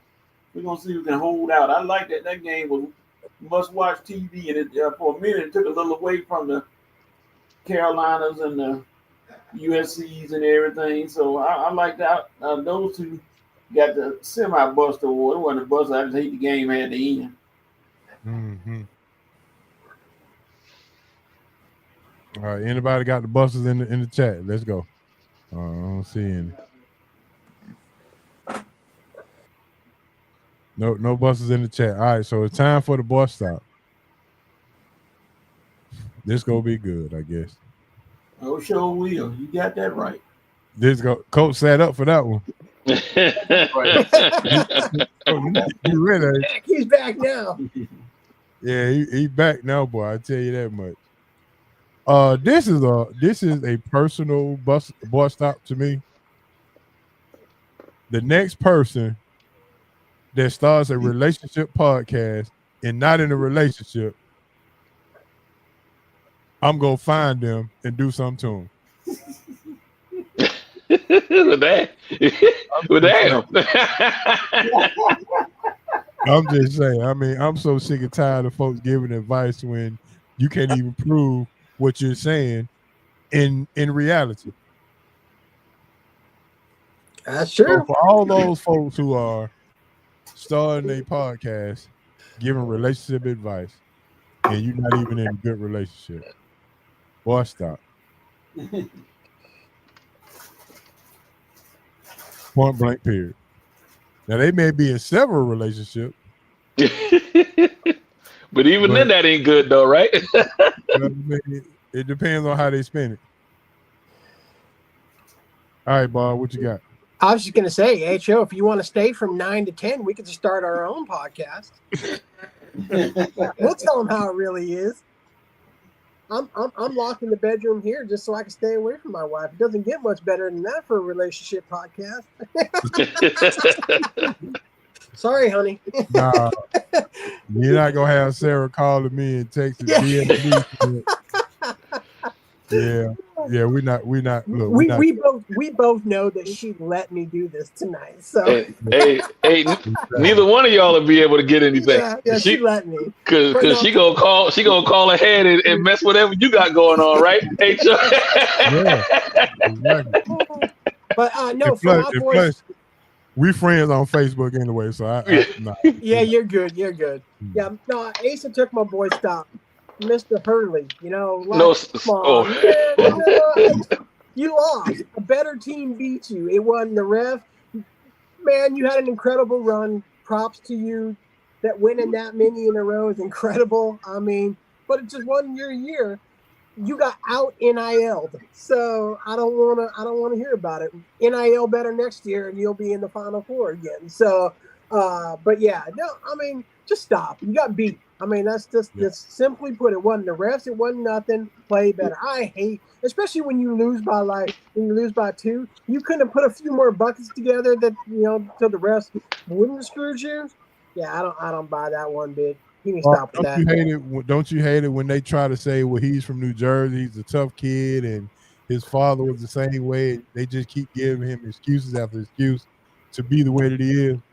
Well, I mean, it just reminds me of that one whiny little relative of his. I think he played for Duke. You know what I'm talking about. Yeah. Couldn't stay on top of a horse or something. He kind of whined a lot too when he was, that's what. Yeah, he whined his way to a back-to-back champion. I figured you might know who I was talking about. I'm just saying. Yeah, he was pushing the envelope last year too, though. Yeah. You could see even when they were winning, he was pushing the envelope. Mm-hmm. You know, the interactions he had with the Purdue kids last year in the championship round. Like, it's like, okay, man, you know, there's something about the quorum that should be, and so he's gonna end up losing his job, and it's gonna be real soon because one of those kids isn't gonna put up with that. Yeah, one of them just transferred to St. John. Yeah, it's going to be ugly, Again, it's hard to play for people like that. I mean, once you got that mentality, it's hard to play for that. Yep. Oh, I guess I probably gave my boy stop in the Buster segment, but I'm gonna double up that Ashton Hall dude with all the stuff on social media. I'm doubling up. I don't want to see one more video. If somebody retweets that video, whatever, just stop it.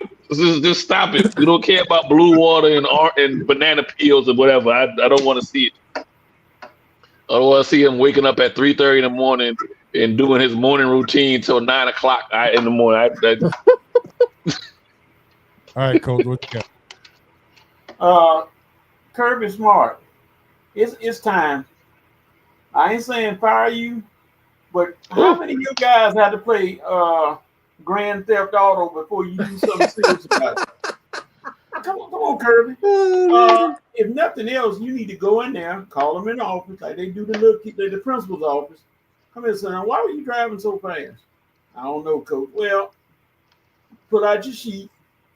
Find that sheet that says NIL, nil money. And look on there, and let's start doing some deductions. I bet driving increases then. You take the money away, you'll get increased traffic. But he keep making excuses talking about kids will make mistakes. If they made that mistake in a football game, you wouldn't be so forgiving. No kids will make mistakes. You had 2 kids get killed, and you just keep pushing it under the rug. They'll make mistakes, and then everybody speeds. Okay, Kirby. Time to take some money away or something. Do whatever you need to do. They ain't gonna fire you because of 2 national championships, but you can do something about it. Don't act like you can't do anything about it. Yeah, I agree with that for sure. Someone said though that kind of made me laugh. They said, "Is it really speeding though if you're going 105 on Georgia freeways? Because if you ain't going 105." You better be in the far right lane in Georgia. I see that when I moved here. Yeah, you get over there to that. Get over there by the emergency lane. Yeah, if you're gonna be doing less than 75. I learned that. I was going 90 when I moved here, and I'm like, whoa, I clearly need to be over in the far right lane. I'm sorry. Does Kirby not have a good relationship with the sheriff department or whatnot? I don't think the sheriff department down there cares one thing about UGA. They all must have went to Georgia Tech or something because every coach in Athens seems to have the same problem. Exactly. It isn't just a Kirby problem. Y'all know how to call. Y'all know how to call. Go. It's 2 a.m. Ring. Hello, Coach Smart. Yes, sir. This is Bob Stevens of the Athens Police. We got one of your kids down here for speed. What was he doing? 170. Who is it? He said his name is Nitro Tuggle. And is he kin to Jesse Tuggle? They might be related. All right. Just you can let him go and I'll deal with him tomorrow. When I'll make him run some laps or something. Click. That's all that's done. Now, come on. You gotta do that, Kirby. You got a big time organization. You gotta do better than that, dog. I'm sorry. Athens police captain went to Georgia Tech. You know, Kirby ain't picking that call up unless it's at least a 4-star recruit. Yeah. That's tough. If that was Asa Brown, been speeding. Asa Under Brown, jail. No, you have clout. You wouldn't even been pulled in. They would say, all you had to do is say, I'm Asa Brown. Don't you do that sports show on Monday? I heard it. I didn't agree. I didn't agree with your take on such and such. That's how I get extra shrimp. I mentioned HO's name at the Big Easy, and all of a sudden I find 3 or 4 extra shrimp on my plate. Hey, trying to tell you, and it take 2 bites to get rid of 1 shrimp, right, Bob? Yeah, it is. All right, now it's time for our roundtable discussion, and I was looking very forward to this. And me and Hancock, we know to talk about the next guy. The next guy meaning that the guy who sits on the bench, somebody that rarely plays or get limited minutes, then all of a sudden he goes to another team and boom, CJ McCollum, Jermaine O'Neal, Gary Trent, anybody else I can name. But those are the examples. Scottie Pippen Jr. Okay, yeah. So anybody else I can name, but I want to know right now who's your next guy. And I got a guy pulled up right now, and he plays for the Portland Trailblazers named Shaedon Sharpe. I think if he goes to another team, he can be one of them guys. Shaedon Sharpe had one of the angriest dunks of the year this year. Yes. He's pretty angry. He got personal issues. Now, I did not know he was a Canadian, but I think he's one of those next guys. For a while there, guys would leave any one of the Atlanta franchises and seem to go and win a championship. Like, and so I see where you're going with, but I right now I see that I think it's Hunter with the Cavs is having a pretty big impact with Cleveland after leaving here from Atlanta going there. So I mean, I know it's not the next guy, but that's kind of what I can think of as far as leaving a franchise and going somewhere else and being successful immediately. Hunter comes to my mind for this season with from the Hawks to the Cavaliers. Okay. All right, Bob, you got anybody in mind right now for your next guy? I'm actually gonna go with the guy that I felt like people were ready to give up on, even though he never saw a snap in the NFL next to last year, and that's J.J. McCarthy. I mean, that the Vikings have shown enough faith in him that they didn't go get another, a guy, like Aaron or Russell Wilson and them, and they're sticking with him, and they're like, that's my starter. And I think it said a lot about, how he's, rehabbing from his injury and stuff like that. And I think that he's going to turn out to be a decent starting quarterback in the NFL. So even though it's not a new situation, it's going to be new for them because he really didn't get a chance to step up for Minnesota last year. Bob, I think if he didn't get hurt, they basically saying he would have been starting last year and it wouldn't have been Sam Darnold. Yeah. But I mean, and we could totally flip that around too, because Sam Darnold would be on my list. List too, yeah. As someone now that's invested in Sam Darnold, like I am, the quarterback of my squad. We talk about this last year, and Sam Darnold's a name I'm sure that would have popped up in this discussion. So, and that's it. I love the next man up mentality. When someone goes down, next man up. And so, but now I'm excited to see what the last man down gets to do in Minnesota, because he didn't get that chance to prove himself as a rookie. So this is all a new season for him. And so I think he has a lot of potential there. And he's my pick. Coach. I think Michael Parsons needs to leave Dallas. And if I was him, if he want to play and have a feeling for winning, getting some wins in, more wins, I just think she go to Pittsburgh. Ain't no need trying to hide. I think go to Pittsburgh. he could be blend in. No, Michael Parsons needs to go though. Period. Because I don't think he's gonna be. I don't know what it is, but it's just something about what they're doing in the Cowboys are not trying to address winning, serious winning. Jerry Jones gets his highlight reel on from talking to the media every week, and everybody's happy except the players because they lost again. And then, just like what's the guy said? The tight end said, "How can you practice when you got tourists coming through the facility every day? How can you practice and try to be a winner when you got stuff like that going on?" Yeah, I think Parsons, he probably might have had enough, and I want to see what the contract they're going to give him if they're the ones that are going to give him. But I pray, please don't let him go to Philadelphia, or everybody else can turn in their stuff and just pretty much say thank you for the season, Philadelphia. Y'all are Super Bowl winner this year, and just keep it moving. All right, that was pretty good. Cuz he wanted to see. I don't think it's Carmelo Jr. I think his name is. I want to see your mama.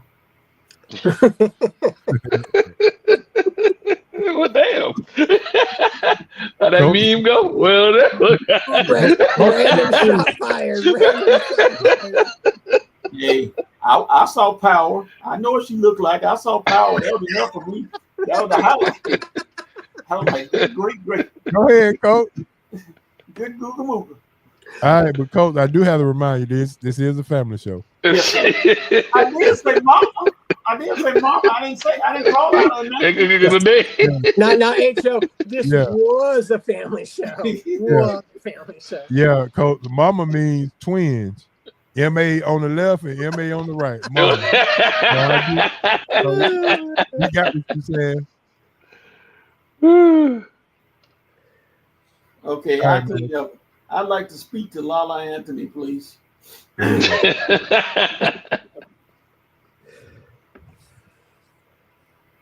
Yes, Devada. If he went to Philly, Lord have mercy. You'll hear it every day then.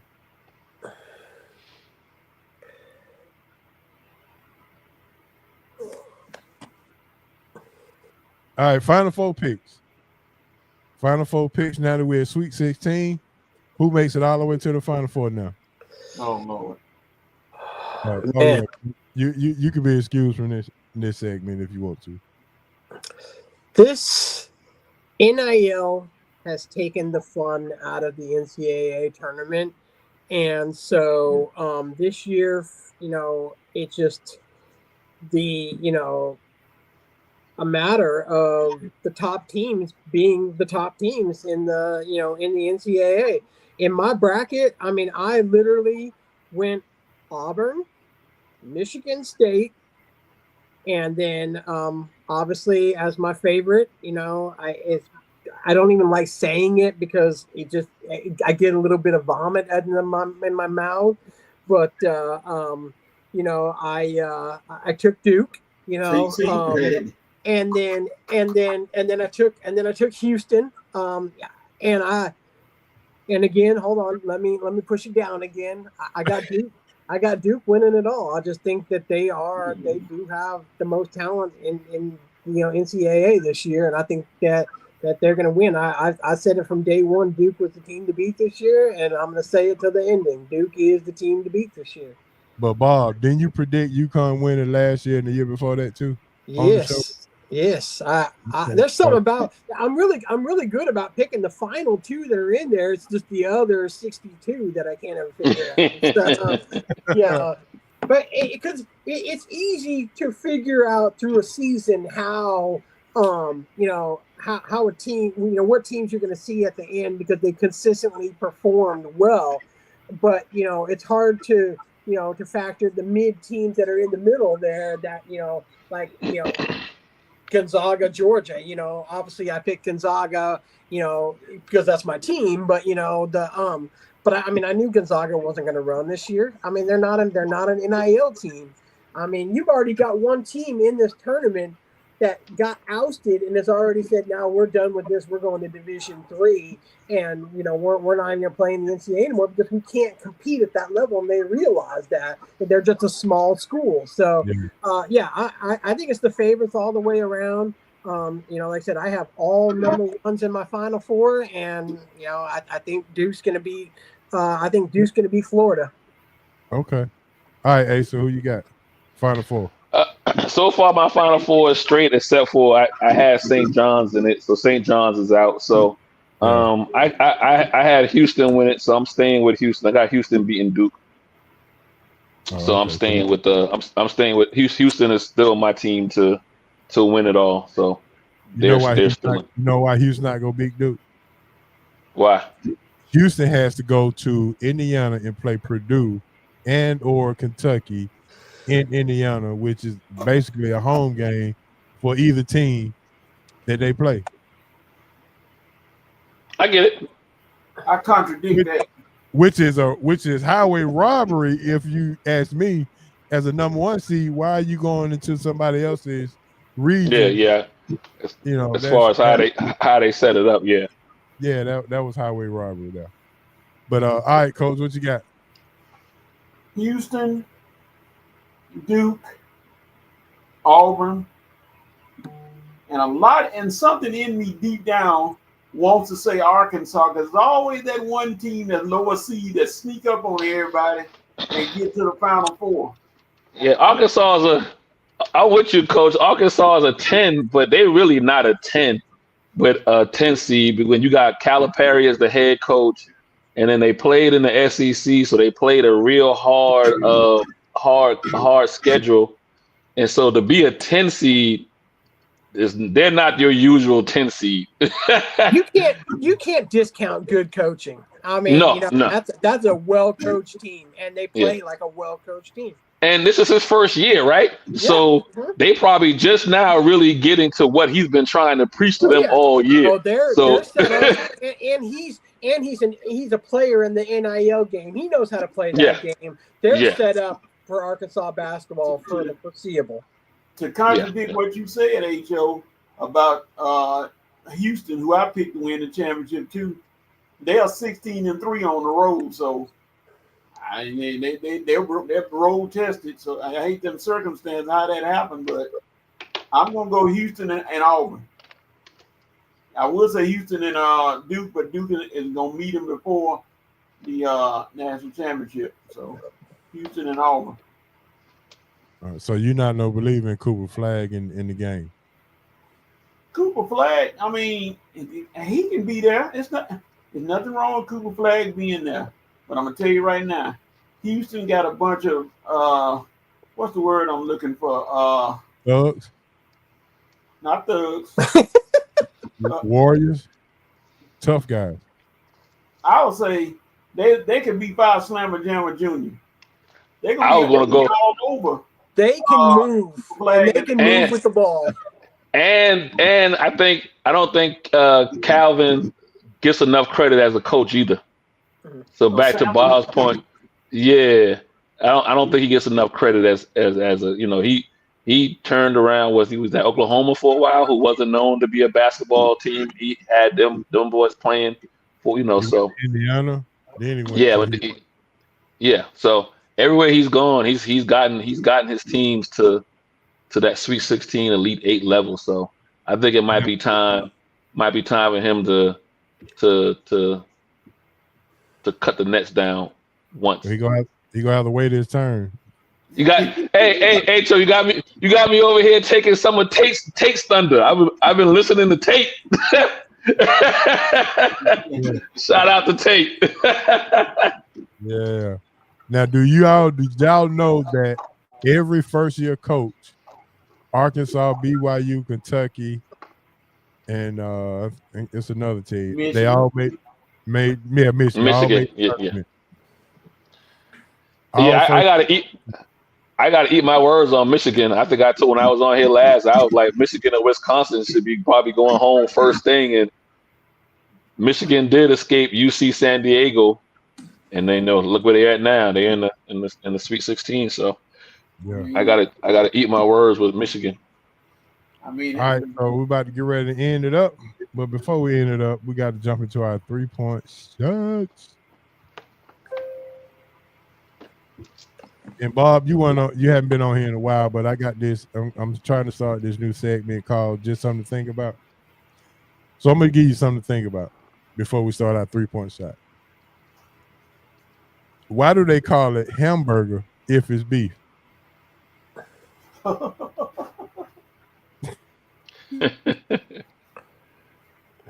I mean, Bob, think about it.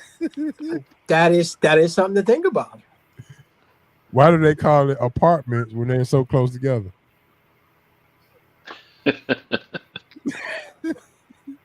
I could see your next book right here, H.O. Keep writing these down.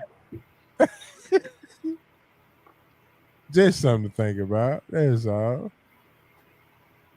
Just trying to get Coach to smile because he got a couple of them guys going to the transfer portal from North Carolina already. You say, see you later. You got to make room. Don't want to be there. Coach, North Carolina is my second favorite team other than Gonzaga, and I've had to hear this hate for just about as long as you have. I just ignore them in these segments. Well, hey, Coach, all to the side, is old boy going to still be there this time? Well, is he gonna make it to the next season? Will they let him go during the off season? He got a contract renewal. Yeah, he got an extension. Oh man. Oh, okay. He said, "Oh man." He's getting a couple 16 next year. Okay. H.O. Yeah. I had something it was something to tell you, but that was along the line of what you were talking about. But now I forgot it just that fast. That's CRS. Can't remember stuff. That's all we do. All right, so here we go. This is going to be good. Name me the bases loaded, 0 outs. You need 3 straight strikeouts. You got to name me a pitcher who can give you 3 straight strikeouts, will strike out the side without giving up a run. But the kicker is he cannot be a Hall of Famer. Oh God! You just took about 3 answers away right there. Took all my answers away. Everybody could think of 3 straight strikeouts. Nolan Ryan, not a Hall of Famer. Who that? Nolan Ryan. He's not a Hall of. That's what. He's not a Hall of Famer. He's a Hall of Famer. No. Yeah. Nolan Ryan's a Hall of Famer. Oh, I thought it's somebody I can't think of that's real good. I'm about to say because Nolan Ryan was who I was going to say, but he's a Hall of Famer. Yeah, he's a Hall of Famer. Listen, H.O. They put half the Negro League into the Hall of Fame just a couple years ago, so they go Satchel Paige and all. I can't even go. I can't. Yeah.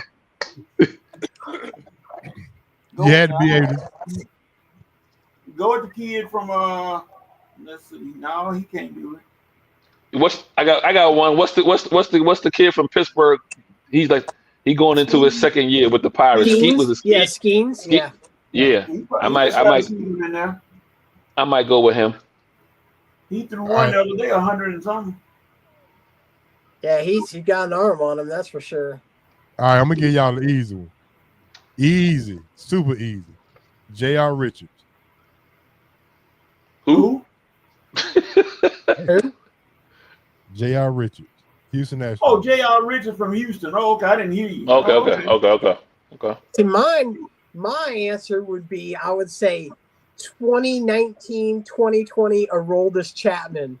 Yeah. I mean, that's when he was like at his most unhittable. He was going 110, wasn't he? Yeah, 104, 105 mile an hour. Yeah, that's who I would want. That's not a Hall of Famer. I mean, technically he's not a Hall of Famer yet, but Billy Wagner would be on that list too. He was really good at striking people out in high. He got it in last year, though, didn't he? Yeah, I mean, but he's not inducted yet. He'll be in this year, but I mean, he's technically not inducted yet. But yeah, definitely Aroldis Chapman. He was unhittable for a period there. All right, my last question for tonight. Give me a baseball stat that was so impressive that you just like, wow, that was good. Something that'll never be broken. If that's what you got, then yeah. Oh, that's easy. It's something, a baseball stat or a baseball accomplishment that made you say, "Wow, that was." And I had a good one. Cal Ripken Jr. Cal Ripken Jr. Nobody's gonna touch that. These guys take days off. They don't like to play straight 162. These guys take days off. They'll never get broken. All right, so I was scrolling social media, and my favorite player in the world, Chipper Jones, told this story about Barry Bonds, and I just could not believe it. I was going to Lord have mercy. I did not. Maybe people don't understand how good he was. Maybe not.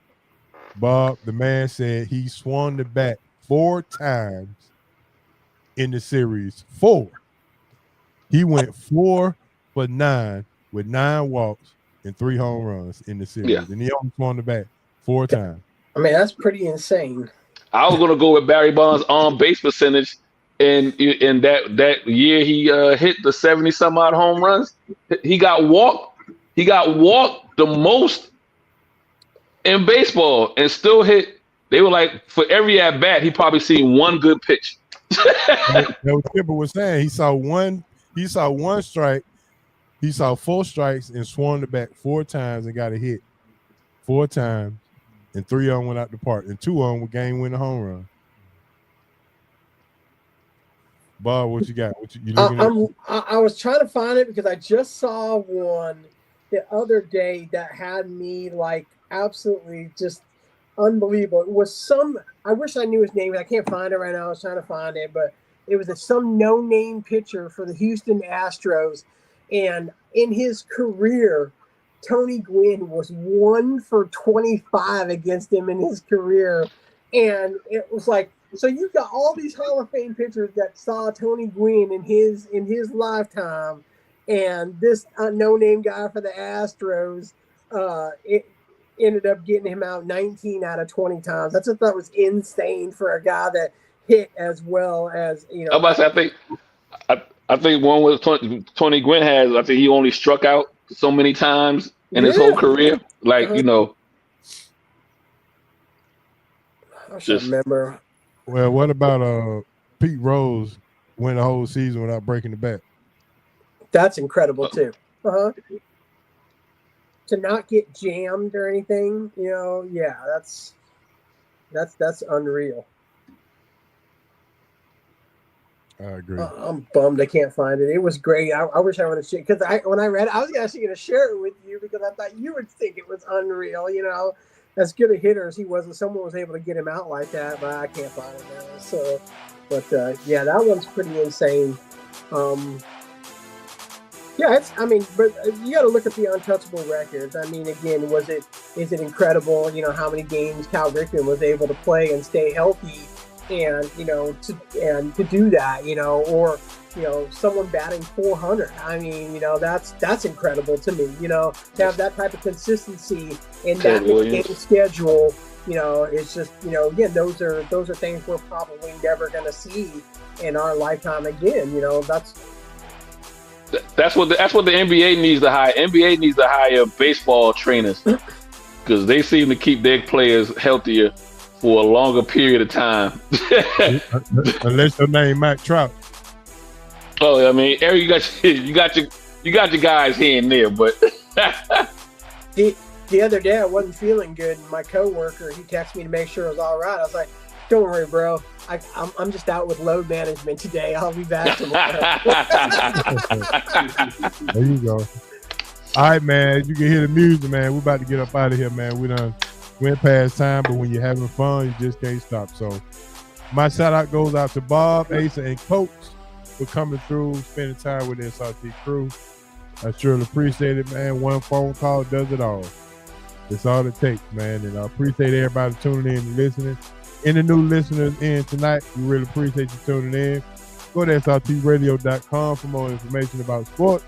Make sure you follow us on YouTube. SRT Sports Talk Radio 2705. Don't know where that come from, but that's the ID they gave me. Make sure you subscribe to the YouTube channel so you can see all of the episodes. And with that being said, Bob, it's on you, buddy. I just want to shout out, all you guys first. It's always I love talking sports, so it's always great to be with a bunch of guys that are like-minded and talk about sports. But I also want to shout out the community of Paulding County. And, unfortunately, we got hit with a rare tornado here, a couple weekends ago. And seeing the community get together to help the people that were unfortunately put out of homes. A lot of tree damage. Luckily, no lives were lost or anything like that. But it was great to see a small community like this step together and help, the people that were unfortunately affected by the tornado that came through literally the next street behind our house. So thank the Lord that our house ended up being good. So my poor wife was here all alone while I was down in Mississippi hanging out with the guys. So she handled it. She handled the homestead well while I was away. So, but I just want to shout out my community for just, showing me the good side of where I live. Hey, prayers too. Prayers. SRT prayers to Paulding County. Mm-hmm. All right, Asa. Hey, always, man, one time the SRT, the UHO coach. Always have a good time coming on. Good to chop it up with you as well, Bob. You're my baseball guy now, so we know who to hit up when we need to know what's going on with the Braves. Shout out to the shout out to the SRT family. Everybody listening to them. Always have a good time interacting with you all in the chat. So, and then you can my partner on my show, Don. Check us out every Monday, 7 to 9. Just go to DNASportsTalk.com and you can get all the information or on all social media.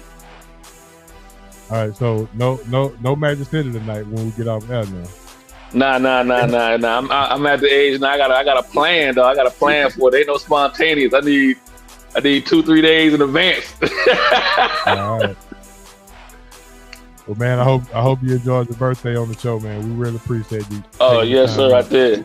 Yes, sir. To handle your business and do business on your birthday. All right, Coach, what you got? Shout out to everybody on the show. Bob, the baseball aficionado, H.O., Hope from Bankhead, Asa, the birthday boy, all the people who join the show. They watch us every week. My boys on the Red Rev show. We go from 11 Saturday to when we get tired, whenever the show stops. And Asa Brown, if you were close to me. First of all, let me ask Bob. Bob, what part of Mississippi were you in? What's that? What part of Mississippi were you in? In Picayune, Mississippi. God, no, not Picayune. Yeah, I was up out there. I got some friends. We've been in the same fantasy baseball league for 25 years, and since I moved out here, I used to draft online with them. But now that I moved out here, I go down there and I draft. It's called the Deep South Baseball League. So shout out to my guys in the Deep South League. 25 years together in a free league. We have a trophy that's been. We're recognized as one of the best leagues in Yahoo Fantasy, and we have a trophy that Trophy Smack made for us that is massively tall. So we play for pride, trophy, and friendship. So shout out to my guys. That's why I was wondering. Picayune is not close to where I live. I was born in Greenville. I'm not close to Picayune, but I've been there many times. They love their baseball. I do know that for a fact. They love baseball. That's true. It's a baseball town. And Asa, it's your birthday, so I'm gonna spare you. But next time, I want you to see this. This came off my wheelchair, so now it can be used as a flotation. That's all I'm saying. I'll show next week positive. And man, enjoy your birthday. I know you're gonna have a good time and yes, sir. Wake up Monday morning and say I'm glad to be here. I took Monday off, so I will do that. Yes, sir. All right. With that being said, ladies and gentlemen, we're about to get up out of here. Don't forget to play your Powerball 484 tonight. So make sure you get to the store before 10 o'clock. Get the Powerball numbers. It's 484. Somebody already won to make $1 million Tuesday. So this is another chance for you to get on in with the Powerball so you can retire early. And with that being said, for Coach, H.O., Bob, Asa, shout out to my main man Hancock for getting stuck at work. This is SRT Radio, and we'll see y'all next week. We out. Peace. Peace.